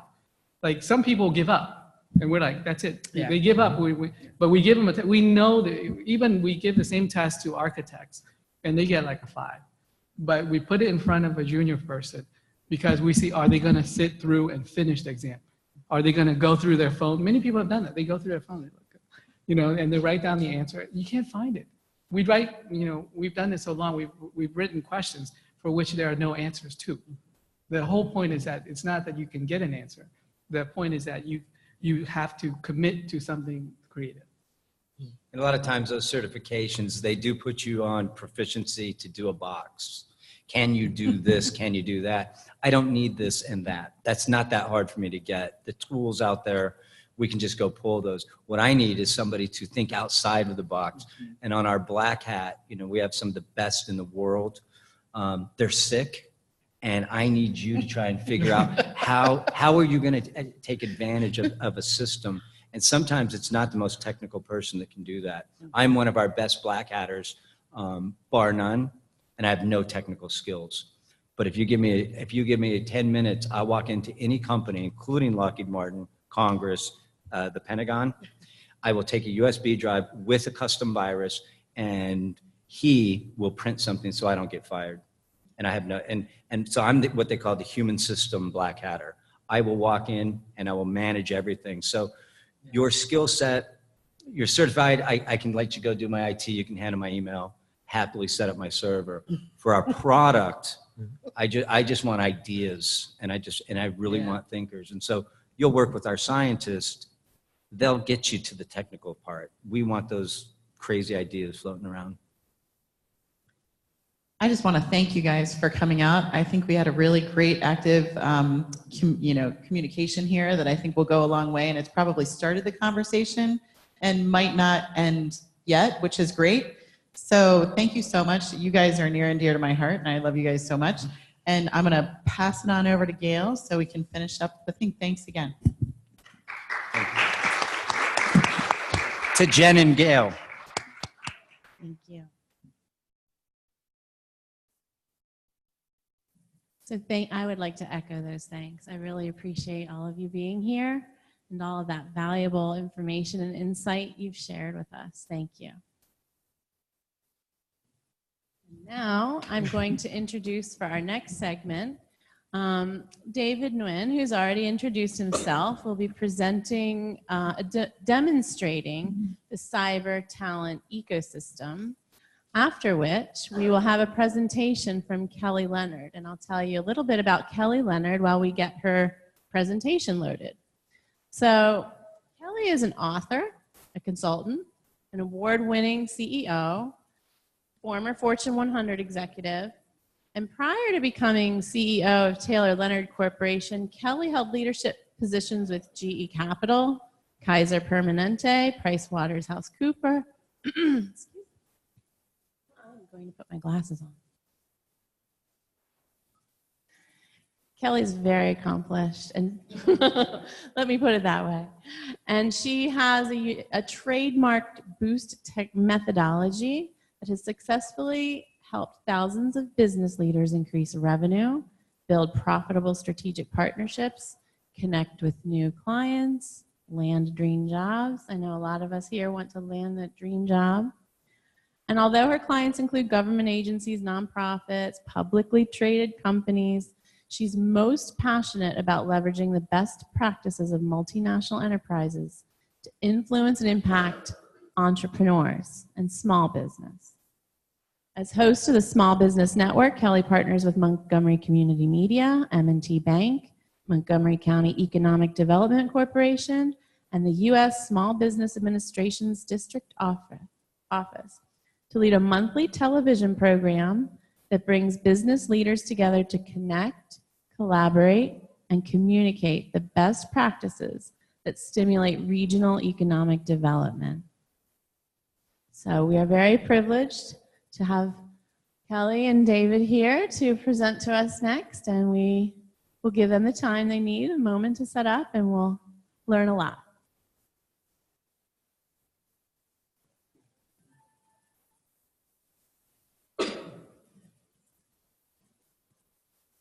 So this is the cyber, can you hear me? So I'm going to show you the cyber talent ecosystem today. This technology, and at United Solutions, all we do is imagine the future, right? This technology we built over 10 years ago, believe it or not, as a way to connect innovators within an ecosystem in a more efficient way. And one of the things that we discovered, and one of the problems that we wanted to solve back during the Great Recession, was how come Silicon Valley is so successful at stimulating innovation, and other areas like Montgomery County, Washington D.C. was not so creative and innovative. And why couldn't we get that breakthrough idea come through this county? And what we thought was that the fabric, the glue that connects people within an ecosystem wasn't available here because of our geography and how we're set up. Whereas in Silicon Valley, when you go out and you walk out in the street, you'll bump into an entrepreneur, you know, and if you talk about an idea and if it's credible, someone will probably walk away and build it the very next day. We don't have the same challenges here. So what started many years ago is now known today as an innovation ecosystem, an open innovation ecosystem. So we're very fortunate to have the opportunity to build it for cybersecurity and for Montgomery College, who is, by the way, a visionary in this space. Thank you so much for allowing us to do this. So the idea behind this platform is this: businesses with unique innovation challenges can come here, or internships, whatever it is, they can come here and they can post opportunities to this ecosystem. And then they can leverage the power of the masses, of all of the students of the college and this consortium, 3,000 or so, to come up with ideas to help solve those challenges. We believe that through a project-based approach, that companies can get better cost savings and better ideas for innovation. Because sometimes having your workforce go through and maintain your operations as well as innovating is not easy. Sometimes it's better to open up. And what we're seeing, the trend now, is to open that up more. Companies are turning inside out. Blockchain is making companies turn that inside out.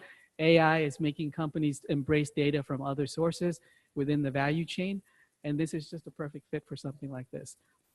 So when you go here, one of the first things that you'll see are opportunities that are posted here. Some companies have already posted opportunities. I believe IBM is in here, FDA is in here, United Solutions is in here. We've posted many opportunities here. One in particular is Hyperledger. Many of you, I'm just gonna talk about our opportunities, but there are many more that you can look at here. But Hyperledger is a technology built by a consortium of thousands of businesses, including IBM, including all the large players. And the idea is to use Hyperledger to build the foundation of the internet for the next century. And this is huge, everyone. It is huge. And within the ecosystem, there is a cybersecurity component because everything is encrypted. Imagine in the future, you're sharing data with everybody in the ecosystem. In order to do that securely, you have to have data encryption. You have to have a design that supports the sharing of things in an encrypted way. And this is the new platform for the future. But this is just one example of the projects that we have. We have cybersecurity internships as well. And we have a client, actually T-Rex is one of our friends as well. And they won this huge census project, and we're supplying resources for them. We're also supplying resources for the Department of Energy.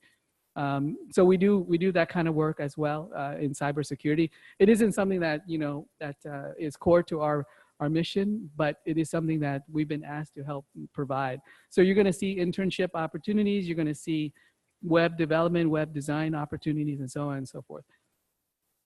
If you click on any one of these, what you're going to see. This is not one of mine. Let me go to one of mine.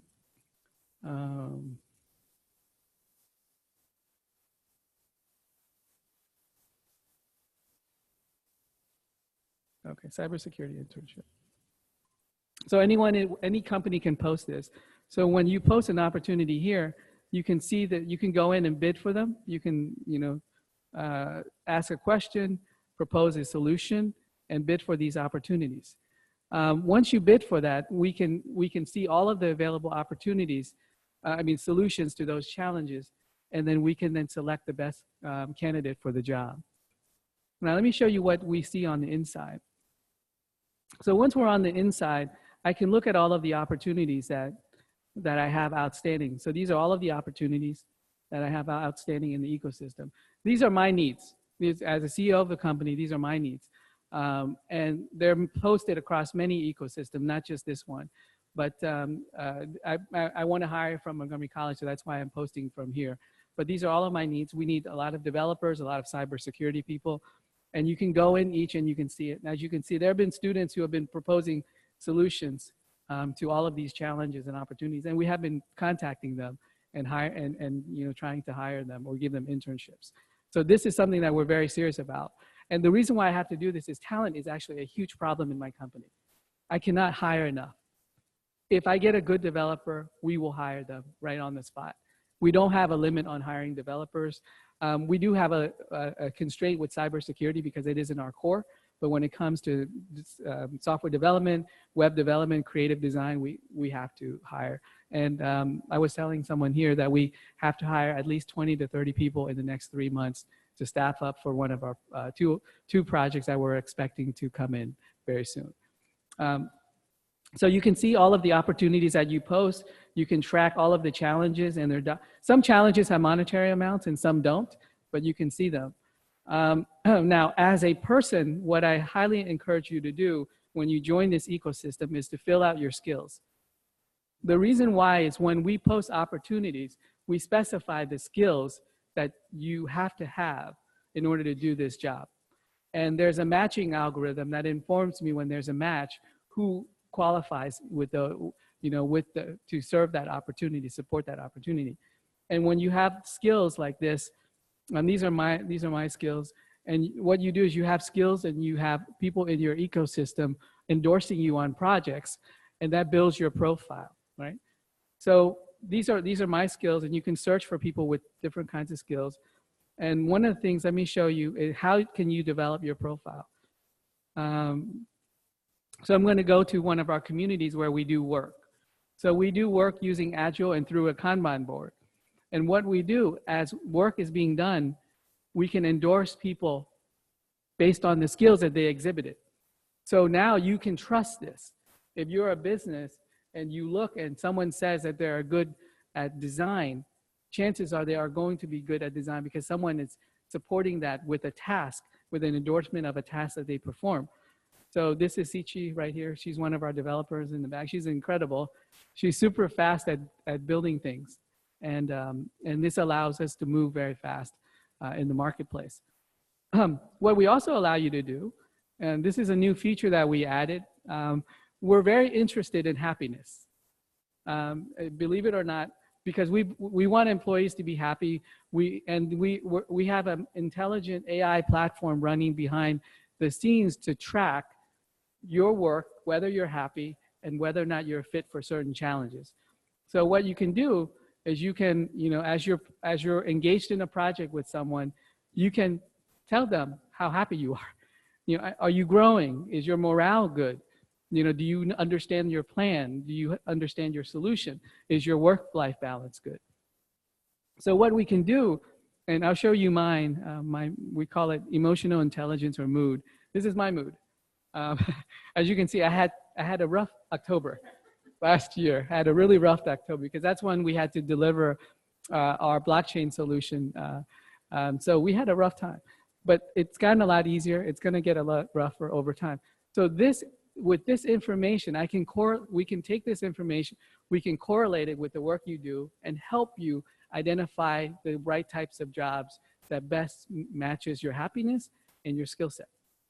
Right, so it's all built in. That's why it's in Montgomery College is one of the visionaries in this space along, working along with us, because we're building something truly unique, a one-of-a-kind talent ecosystem that is really designed for the individual, not for the job seekers.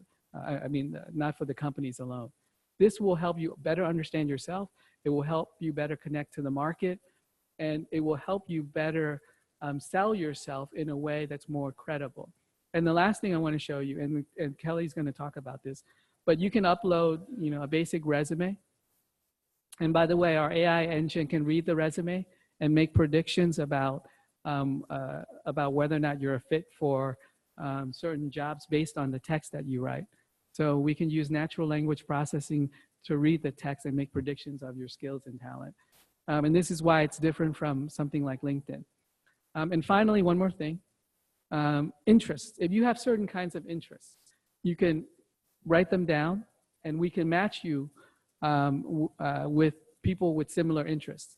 So I have several interests. I'm looking for a mentor who have sold a company, because in 5 or 10 years, we may be lucky enough to be in the position where we can sell this company. We need a chief enterprise architect. And so you can see you can specify an interest for mentorship, interest for anything. If you want interest for financing and funding of your company, you can do so. If you want an interest, if you have an interest for learning, put it in and what subject, you'll be matched with someone who has an interest in teaching that subject, right? So this is a unique ecosystem that connects everybody in a very creative way. So I'm going to turn it over to Kelly now to finish this. Okay. Yep. Okay, awesome. Thank you, David. So you guys are amazing, because I'm the only thing standing between you and like the end of the day, right? So thank you for hanging in there with us as we start landing the plane on this day. Did everyone learn? Have you learned at least one new thing today? Awesome. Good, good, good. Good, good. So as Gayle mentioned, my name is Kelly Leonard, and I am the CEO of Taylor Leonard Corporation. I'm not going to spend a whole lot of time reintroducing myself, but really quickly, because in the interest of time, I want to have you guys out of here as promised by 2 o'clock. I really want to run through information that's really designed to help brand you, because one of the things that the panel didn't mention, they talked about innovation and creativity and hustle and all these things, these characteristics about you that are going to be important as you look at these different opportunities. I would say the most important thing is one of the things that you're doing right now, and that's basically showing up, right? There's a lot of your peers that registered to be here and didn't show up. And so that really puts you in a whole different category and class of other people. So much of what's going to play to your advantage professionally is just simply showing up and being in the room. So I want to acknowledge and appreciate you guys for doing that. As we talk about, I'm going to spend a little bit of time talking about Bubbly, but I'm also going to talk about it, or the cyber community, the virtual community, but talking about it also in the context of what many of us know about other platforms, specifically LinkedIn. Really, when you think about digital media and the fact that we all carry this digital asset, and Angelica mentioned the fact about, now would be the perfect time for you to clean up your social media platforms if you haven't already done so. And it's amazing to me, because in different communities, regardless of the generation or the age of the different people that are in the workforce that I talk to, and I encourage them to start this cleanup process, there's this hesitancy of, oh, you're squashing my freedom of expression and, my First Amendment right of freedom of speech. And I'm like, yeah, but you also have the freedom of unemployment. So you've got to pick where's your battle going to be? So choose wisely. Really, 90% what we find of the questions that you have about social media, and particularly when it comes about to your digital platform or your digital ID, really have nothing to do with social media. It's really, a lot of the questions have something to do with either networking or your professional development, regardless of the platform, whether it's LinkedIn or the virtual community through CPAM or Twitter. All these platforms, all they do is they allow us to compress the time that it takes for us to get to know, like, and trust one another. And we've all heard that old adage that oftentimes it's not what you know, it's who you know.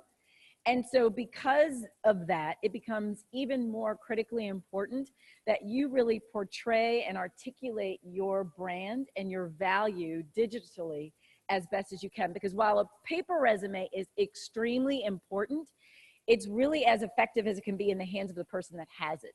Unlike your digital identity, whether it's through a platform like Bubbly or LinkedIn, far more people have the opportunity for their eyes to lay on that than a paper resume. So just keep that in mind, that your digital identity is really important. Now, the reason why Bubbly in particular is important is because not only is it your professional, your digital footprint, but it's in this sort of focused ecosystem or community of people, employers who are really hungry to support the CPAM community. So you're at a different advantage than in a community like LinkedIn, where you're just a face among millions, literally. In this ecosystem, these are employers who have self-identified to say, you know what, we are vested in the students that are coming through Montgomery College and helping them to gain employment. So that's part of the reason why it's really important. It's a central repository. Now, on the flip side, LinkedIn is very important as well. When you think about 500 million users inside of LinkedIn. So regardless, if you're looking for opportunities right here in our backyard or anywhere around the world, you can virtually find them inside of LinkedIn. But the one thing that I really want to draw to your attention, which is not coming up yet, let's see, is this.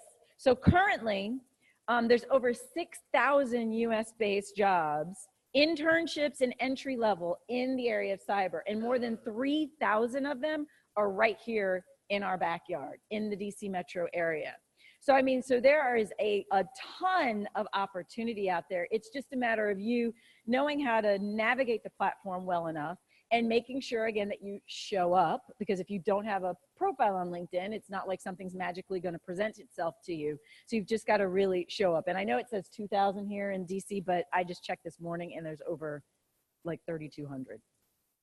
So part of what I want to encourage you to think about as you're looking at your digital ID, make sure that you're constantly asking yourself, is your digital profile alive? In other words, is your profile accurate? Is it locatable? Because remember, David mentioned, these skills, making sure that your profiles are locatable and that you've got those words or those different elements inside of your profile that make it really easy for a potential hiring manager to identify you. Is your profile impactful? Is it value-based, and is it engaging? So just really quickly to run through these elements. Of course, accuracy, it goes without saying we need to tell the truth, the whole truth, and nothing but the truth. So no embellishing, right? Because remember, unlike your paper resume, where a little white lie only remains in the hands of the person that has it, inside of a digital community, there's all sorts of fact checking. So you don't want to embellish even the slightest thing, because you will be found out. So just keep that in mind. And then on the flip side, make sure that your profile is free of any grammar or spelling errors, because it's no different than the paper resume, where when attention to detail matters, that can, sort of exclude you from further consideration just by having a slight error. Locatability. You want to make sure that your profile is complete. Inside of the virtual CPAM community, there's certain elements, your bio, your resume, all this content is really important for your profile to be complete. Same thing in the world of LinkedIn. And part of the reason that your profile needs to be complete is because your profile is more likely to be presented for opportunities inside of the world of LinkedIn when your profile is complete. Making sure that your profile has those skills and endorsements inside of it, because again, that's going to speak to your background and how your background aligns with a potential opportunity that might be there. Impact. Is your profile impactful?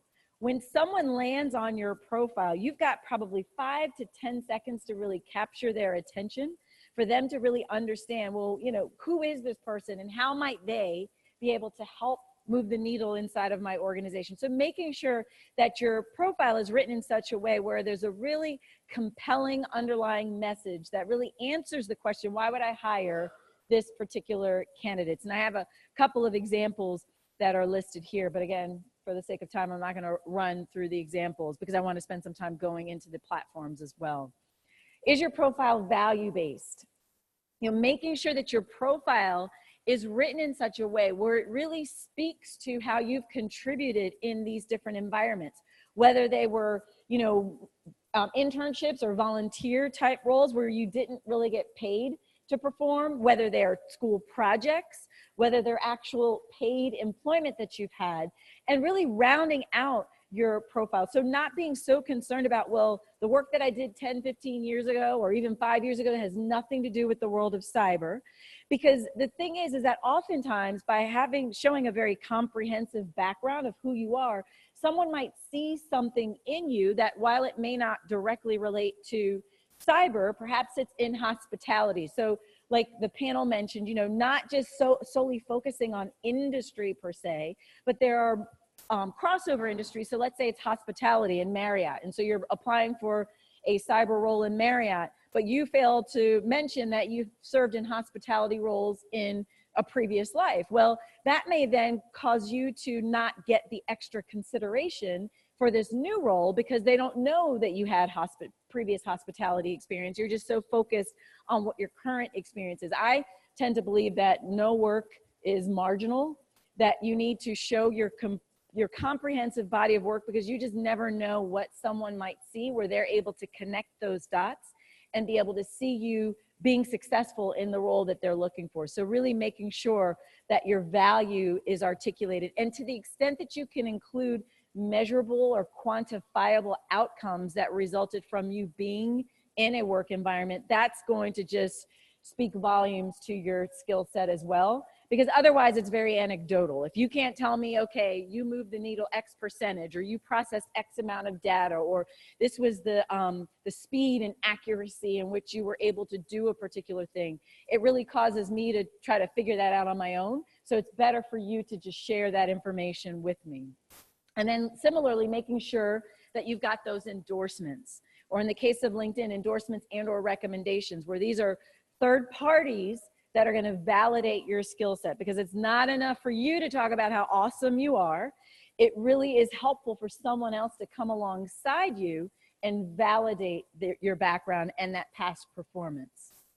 Is your profile engaging? So in the case of LinkedIn and or in the case of the virtual community inside of CPAM, you want to make sure that you, of course, establish a presence, because remember, that's showing up. But once you've shown up, you should also start engaging with other people. Again, it's going to be very rare that opportunity just, you are in a place and opportunity just sort of knocks at the door and is like, hey, I'm opportunity, come find me. Oftentimes it's going to require that we sort of roll up our sleeves and actually engage and seek out opportunities, seek out people who perhaps know about certain opportunities as well. So don't just show up, also go and, chase after the things that might look like they align with what you're looking to do. Now, the key to getting started, regardless of the platform, is going to be building a strong professional presence. Because again, as I mentioned before, people do business with people they know, like, and trust. And so part of you building this awareness of someone, so them knowing, liking, and trusting you, is for you to make sure that your profile is really strong. The first thing that I want to touch about is your headshot. Oftentimes, it's always fun to show the playful side of you, but in certain communities, let's say LinkedIn in particular, you should show a professional headshot. It shouldn't be you and in the background there's like a bar, or you and your cat or something like that. Save the cat videos and everything else for YouTube and all these other, Instagram and Snapchat and all those places. But you want to make sure that you have a professional headshot, and literally of your head, not full length, full body, because guess what? Most of us are looking at profiles on this. And so if you're showing a little teeny tiny picture of you on a laptop, imagine how smaller that picture looks on a mobile device. There's this really cool tool out there. Has anybody ever heard of Photo Feeler? So what Photo Feeler does is they take a crowdsourcing approach to evaluating your headshot, which initially sounds a little, maybe you get all squeamy inside because you're like, ooh, someone's going to evaluate my headshot.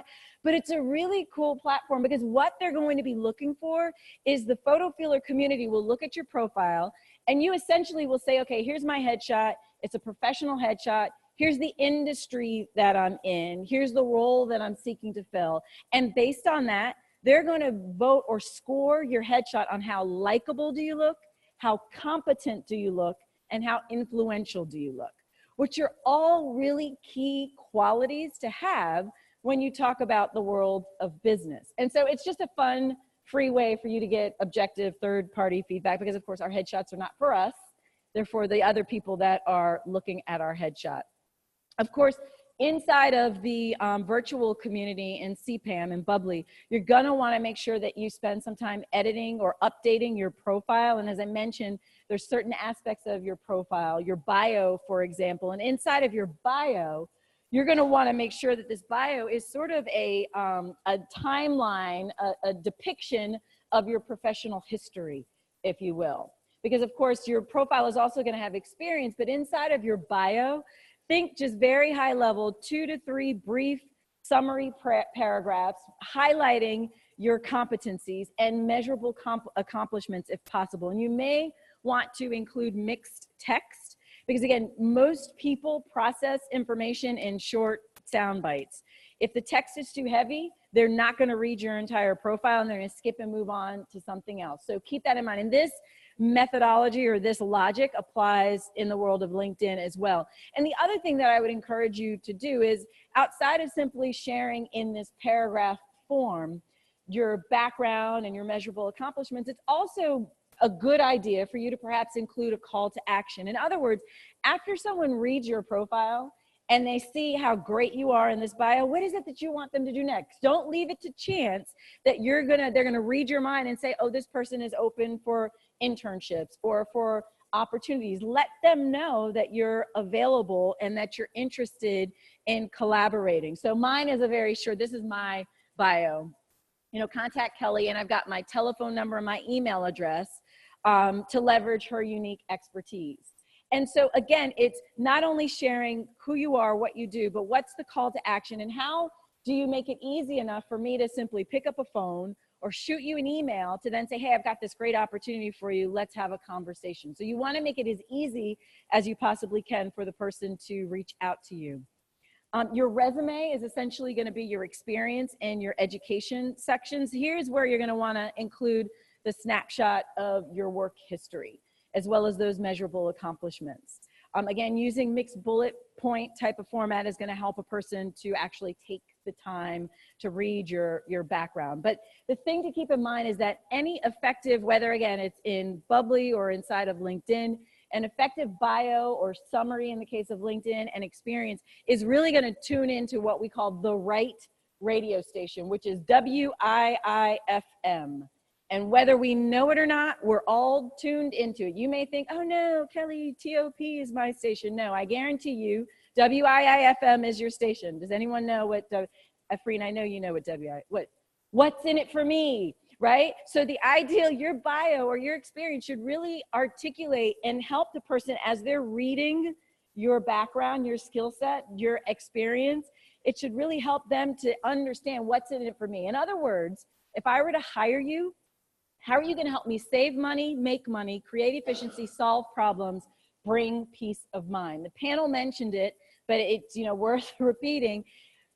Employers hire problem solvers, not problem creators, right? And so they need to be able to see inside of your profile, how are you solving problems, or how has your background helped solve problems? Of course, your education and your certifications, they mentioned that the certification's not so much important. It's probably, with certifications and your education, there's so much that we can teach you. Things like integrity and work ethic, very hard to learn. Most employers, and if I were to ask David this question, which would you rather teach someone, or which are you more capable of teaching someone?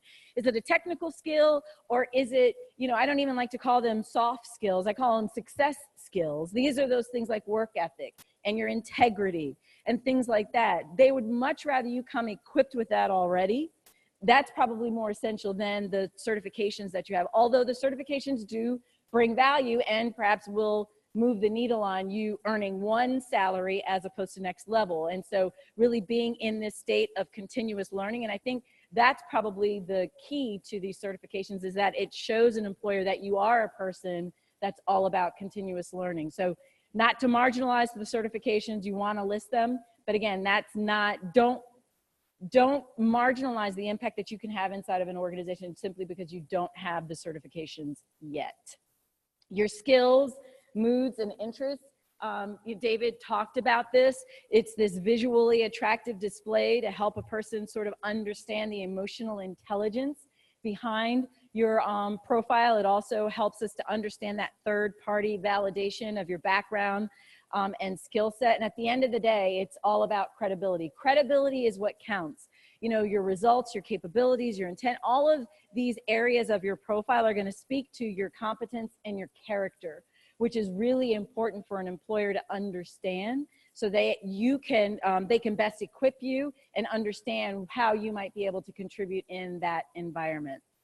So you've got Bubbly as the tool, you have your profile, but then inside of Bubbly, you have these sub-communities. So cyber just being one of those, then you also have your interests and then opportunities, which David showed you as well. But you're going to want to, at some point, you're going to want to make sure that you go into the opportunities. Actually, by a show of hands, how many people are actually on Bubbly, that you have a registered site? Okay. The rest of you, have you heard of Bubbly, or are you not familiar with it at all? Okay. So we want to make sure, for those of you that are not familiar, we want to make sure, Sichi, is that something that we can make sure that people, or David, is there like, or I don't know who'd ask this question. Is there like a sign-up sheet, or maybe Angelica, where we can make sure that they get access to the tool? Okay, awesome. So we'll make sure that you get access to this platform, because again, LinkedIn is tremendous, but inside of the CPAM community, it's important that we make sure that you have that added assistance in identifying jobs and internships. And inside of Bubbly, you also have the ability to search for specific organizations in order to learn more about those platforms as well. So let me actually hop in to, and I'm going to open up LinkedIn as well to show you, because I wanted to be able to. How many of you are also on LinkedIn? Are folks on LinkedIn? Okay. So I wanted to be able to show you guys where, oops, and let me make sure that I toggle back over so you can actually see what I'm doing.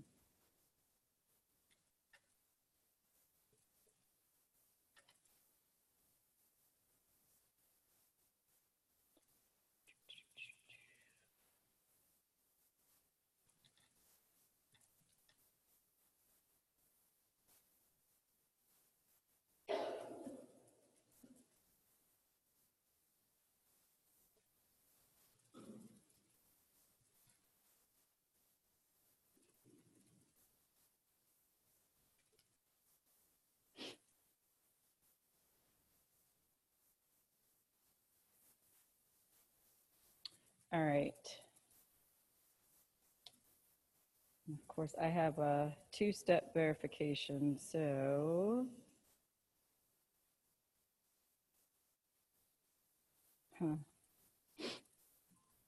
I did not get the message. Oh.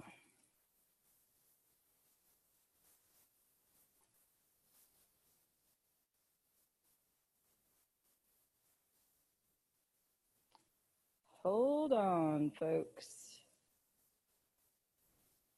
Yeah, because it's not giving me a signal.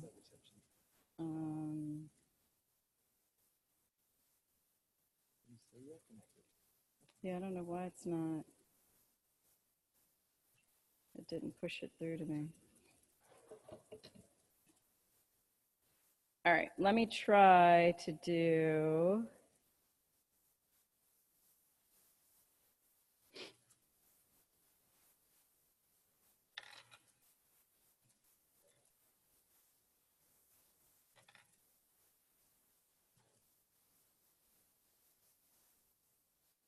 While I'm doing this, any questions?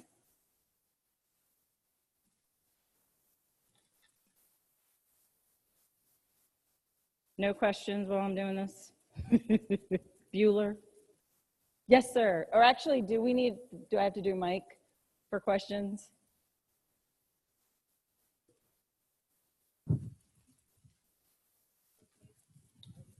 I was just curious if you had any experience using the job searching tools that LinkedIn's been kind of rolling out over the last few years. It seems like they've been. So experience in the job searching tools that LinkedIn's rolling out? Yeah. Yes. And that's what I was hoping to show you, but for whatever reason, they're not pushing out my, it's not giving me my security code on my two-step verification, which is really weird because it should have pushed to my cell phone. I'm getting other messages, so I don't know why it's not.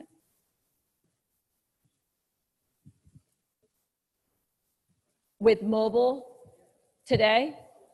Oh, yeah, I don't know. For whatever reason, it's not letting me in. So we're not going to be able to do that. And that's a bummer because I really wanted to be able to show you guys how to use LinkedIn to find opportunities. I'm going to try to do it and see if maybe I can just bypass actually physically signing in myself to just go in and scroll around the platform. Oops. And of course, it's not going to let me. All right, so yeah, this is really a bummer, and I don't know why it's not letting me, it's not giving me my code. All right, so Bubbly. Inside of Bubbly, so this is as if I'm in David's view. So if I go to profile, well, first of all, you're going to get, for those of you that aren't in Bubbly currently, at the end, you'll have an opportunity to sign up for the platform, and you'll be given instructions to actually log in. And then you'll be given, from there, it'll be pretty self-explanatory how to log in. But part of what you're going to want to spend some time doing is going into the platform and actually building your profile. So as I look at David. So David's, he doesn't have his bio complete. His bio's not filled in, but you know, he's the CEO, so he probably could get away with that.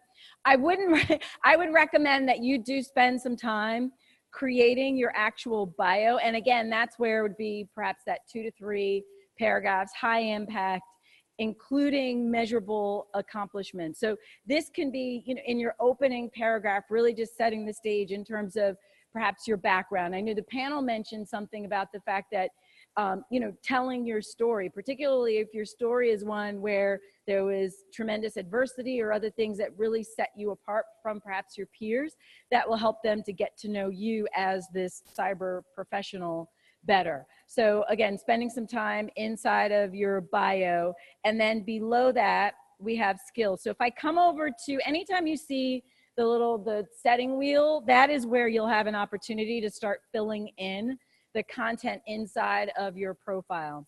And so of course, I'm not going to change any of David's information, but you'll see, so his email address, alternate email, his contact information. This is the block where you can either freeform type in your bio, or you can bring it in. So copy paste, whichever you want, but you can see you've got all of the font and functionality, all that good stuff to be able to highlight and draw interest into certain aspects of your bio. And then along the right side here, you have your skills. And so again, this is where David mentioned making sure that you're populating your skills, because there's this matching that can take place inside of the platform. And so you want to make sure that you have skills listed so that it's almost as if the platform is doing the work on your behalf to match you up with potential opportunities. Teacher, is there a limit to the number of skills that they can list? Okay. So there's no limit to the number of skills that you include, but just be thoughtful about the types of skills that you're including, because probably after a while, if you list too many skills, it's just going to sound like want, want, want. It's really not going to, people aren't going to understand. You're going to water down the impact of the other skills. So I would say probably a good number is going to be in the range of 20-ish. Inside of LinkedIn, they do allow you to list up to 50 skills. And I think there is value to listing 50 skills as well, because there is, again, inside of LinkedIn, this matching, and the search engine is identifying people that have a particular skill set as well. So make sure you round out those areas. If I go into resume, this is where the platform will allow me to import or include my experience. So if I click on the plus symbol, it'll open up a new content block where I then provide the title and all the relevant information for different experiences that I have. Oftentimes people will say, well, how much experience is too much experience? And again, I think it all goes back to it's the quality of the content that you're providing, not necessarily the quantity. So again, you don't want to marginalize past performance that appears to be unrelated, because you never know if the industry, again, might be something of interest to a particular person. So that's resume over here with skills. This is where there's that graphical depiction of the different skills. So it's project-based type of skills. So it's going to show the skills that I have the greatest strength on. It's going to show the skills along the right margin, the skills that have been endorsed or validated by a third party for the different projects that I've been on as well. Mood, David mentioned about the mood. So the mood is an interesting area, because on the one hand, do you want to show your card, like show your hand, like if, oh, I was just in a foul mood? But by the same token, it's helpful, I think, and encouraging for people to understand that there are going to be ebbs and flows in our mood based on the type of work. And so gathering this additional emotional intelligence around your background and the way that you're feeling on different projects can be very helpful to a potential hiring manager. Your interests, again, this is where there's no limit really to what you include. Certainly this might be where you are going to include that you're looking, perhaps if you're looking for a short-term assignment or a summer internship as opposed to a longer-term paid type of opportunity, you can populate this area as well with your interests. Under opportunities, this is where this is his listing of opportunities, right? Sichi, this isn't the opportunities that are available. This is his listing, correct? Oh, up top. So again, this is David's view. So these are going to be the open opportunities that he posted. But if I click at the top of the page where it says opportunities, this is where I can get a better idea or feel for what are employers currently looking for, or what's currently available that might be aligned to my skill set. So I can use the drop down filters to then figure out, well, what's near to me, what's open, what's closed. And again, oftentimes it may be useful for you to look at even what's closed, because if it's something that looks like it could have been of interest to you, you can look at that opportunity and see, well, what were the skills that could have, or by the flip side, if you perhaps didn't get selected for an opportunity, you can go in and look to see, well, what were the skills that were necessary for that opportunity, and how can you currently be building that skill set or that past performance so that you're now better positioned in the future to fill a particular opportunity. So inside of this area, you're going to have both free as well as paid opportunities. So just keep that in mind as well.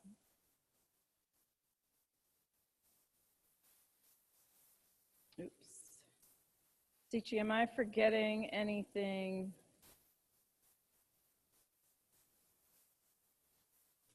Are there other sections that I'm leaving out that need to be shared? I think I covered everything. So it's a very user-friendly platform to navigate.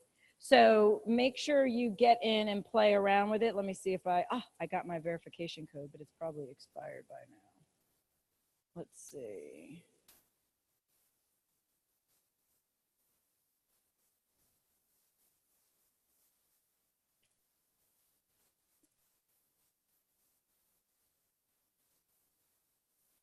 Oh, well, now it's going to send me a new one because it's my third time. Ah, good. Came through quickly this time. Oops. 6136.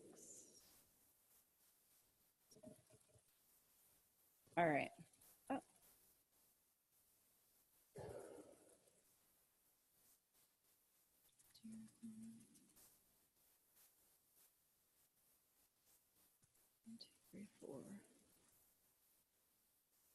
All right.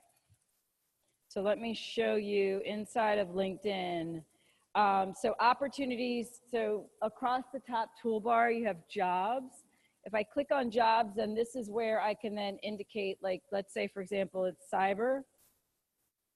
So if I say cybersecurity, I can come over and location. So let's say I'm open to going just about anywhere in the Washington, D.C. metro, cyber security.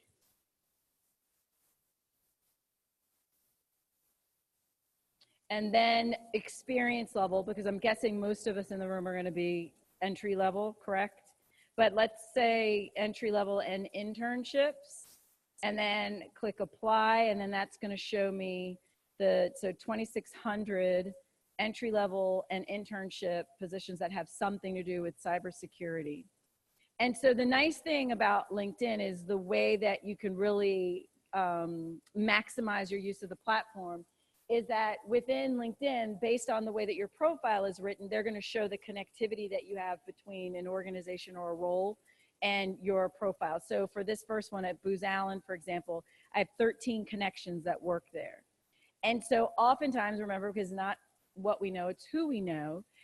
Although I might look at this, oh wow, university students, that's probably like right up your, I didn't even read that part.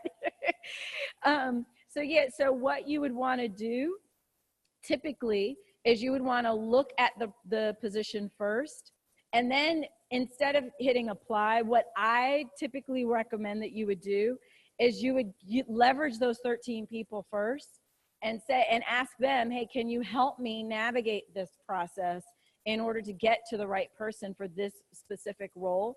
Because while I could click apply, me and thousands, perhaps tens of thousands of other students are going to be applying for the same role, as opposed to if I leverage one of my 13 people who are already there, they may say, oh my gosh, that's our department, or oh my gosh, I know the hiring manager, I'll walk your resume down to them now, or email me your resume and I'll forward it to them. And that puts you in a whole different category than the potential cattle call that's going to come through this apply link. So keep that in mind. Now, what I would do is, if in the case of, let me go back to one of these other roles. So like in this one, I can't see, there's no obvious connection between me and this particular role or organization. So if I click on the role, again, I could read more about it. But if I still don't see anything, I can click on the hyperlink for the company or the organization, and it's going to take me to that organization's LinkedIn page. Then I can click to see all the 6 employees on LinkedIn. From here, it's then going to show me who these various people are that are on LinkedIn that have something to do with this organization. And then it may behoove me to just try to connect with this young lady to then say, hey, I saw this role advertised on LinkedIn. I would love to just pick your brain and learn more about it. Now, keep in mind, initially it looks as though all I can do is send her an in-mail, but it's because the connect feature is hidden under these 3 buttons. So if I click here, it then has the drop down for me to connect. Then I can say connect. I always, always, always want to add a personal note. Hi, Ms. Yang. It's great seeing you on LinkedIn. I would love to chat with you more about your organization and ways I might be able to add value. Now, she may or may not be responsive, but I guarantee you, if your profile is alive, remember, it's accurate, locatable, impactful, value-based, and engaging, she's more likely to be receptive to having a conversation with you than if you've got a shell of a profile. The headshot is you and the bar in the background, or you and your cat. So again, all of these elements are what's going to help better position you for Ms. Yang to actually be open and willing to have a conversation with you. Her being able to see the value, your measurable accomplishments, all those good things. So that's the way that you can navigate LinkedIn a little bit to figure out what opportunities that are out there as well. Now, a dear mentor of mine once said, if someone gives you, and I'll ask you all this question, if someone gives you a $50 bill and a $100 bill, which do you take? Which do you take? Thank you, both. The answer is both. And so you may be sitting there thinking, oh, do I do Bubbly? Do I do LinkedIn? The answer is both, right? Because you want to cast as large as a net as you possibly can, because clearly we all know that you all are in the right industry at the right time in the right location. So if you cannot identify a role, it may be that you're not applying yourself well enough, because the jobs are out there in abundance. It's just a matter of us packaging you in such a way that you're letting the general public know that, hey, I'm available, open for business, and then going out and putting some overalls on your activity and getting to work to identify what jobs are out there. Because clearly between the two of these platforms, there's no reason why any of you should be unemployed at any point in time. The opportunities are abundant, okay? And you had a panel full of people that said that they would hire you if you just give them your resume. So so just keep that in mind. And this whole process, and I alluded to it before, it's gonna require a ton of discipline, right? It means investing the time to finalize your resume, to do all the things that Angelica mentioned early on that are gonna be important for you to really have a stellar world-class resume. It's gonna be putting your profile up on Bubbly. It's gonna be putting and establishing a presence inside of LinkedIn, but I know that you guys are more than capable of doing it. Now, once you guys get the information to log into Bubbly, if you have absolutely any questions, the technical assistance email support is there. So feel free to reach out to them and they'll be able to help you there. If you have any questions around sort of profile strategy or profile development, you can feel free to shoot me an email. I'm happy to talk you through some of those elements. Or if you're like, hey, Kelly, I just did my LinkedIn profile. Can you please take a quick look at it and just give me some feedback? I'm happy to do that for you. Just please make sure if you reach out that you say, hey, I saw you at CPAM. Don't send me a generic message, because you then go into the black hole of people that I eventually get to. But if you mention CPAM, I'll make sure that I'm diligent in just getting back to you as quickly as I possibly can. Any questions? 2 minutes to spare. And I know I zipped through a lot of information really quickly, and I appreciate you guys, your attention throughout the day and this afternoon. And like I said, you'll have my contact information if you do have questions after the fact. Yes, sir.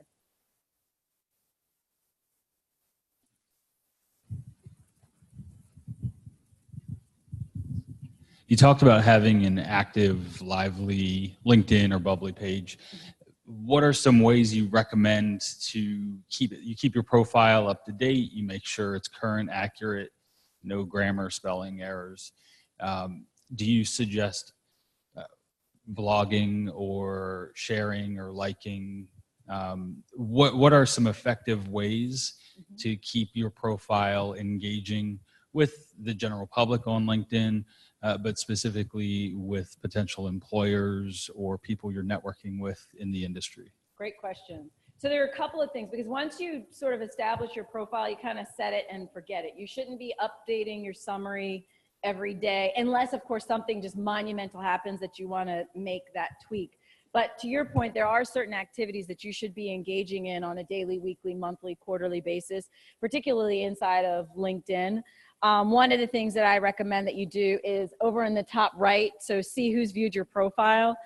Because this, looking here, it may be like if you all of a sudden, if maybe you reached out to Booz Allen weeks ago, and now all of a sudden you see a recruiter or somebody from Booz Allen looking at your profile, perhaps that's a good time for you to reach out and send them a message to say, hey, I saw you recently visited my profile, you know, how may I help you? Or I would love to have a conversation to learn more about the role. So that's one thing that you should be doing regularly. Another thing, to your point, is just scrolling down in your homepage on LinkedIn, your news feed, just looking to see what is interesting going on inside of your network. So it's liking or commenting or sharing information that you see that might be of interest to you. But by the same token, one of the things that you also should be doing is, if you know there's like a short list of companies that you're like, oh my gosh, I would love to work for this company, you should follow that company on LinkedIn, because then that's also going to push content to your homepage so that you're sort of kept abreast of what's going on inside of that company. And then I would say, yeah, the other thing is it's either blogging or posting articles. You may see a really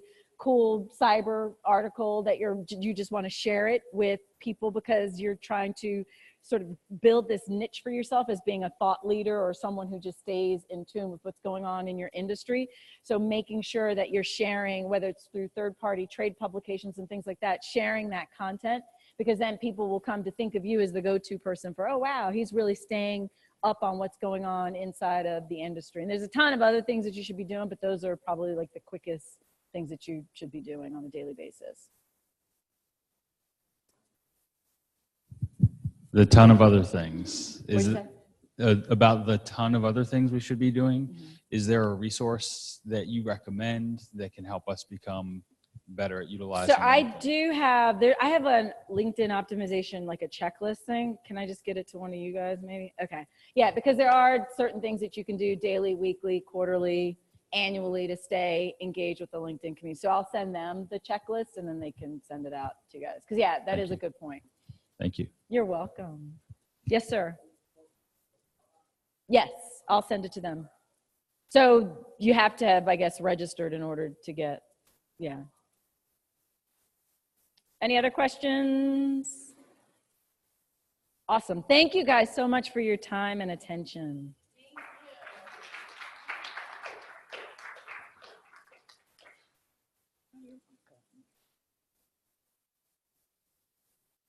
So I would just like to remind you that if you didn't leave your email address with us, please do, so that we can get these resources to you.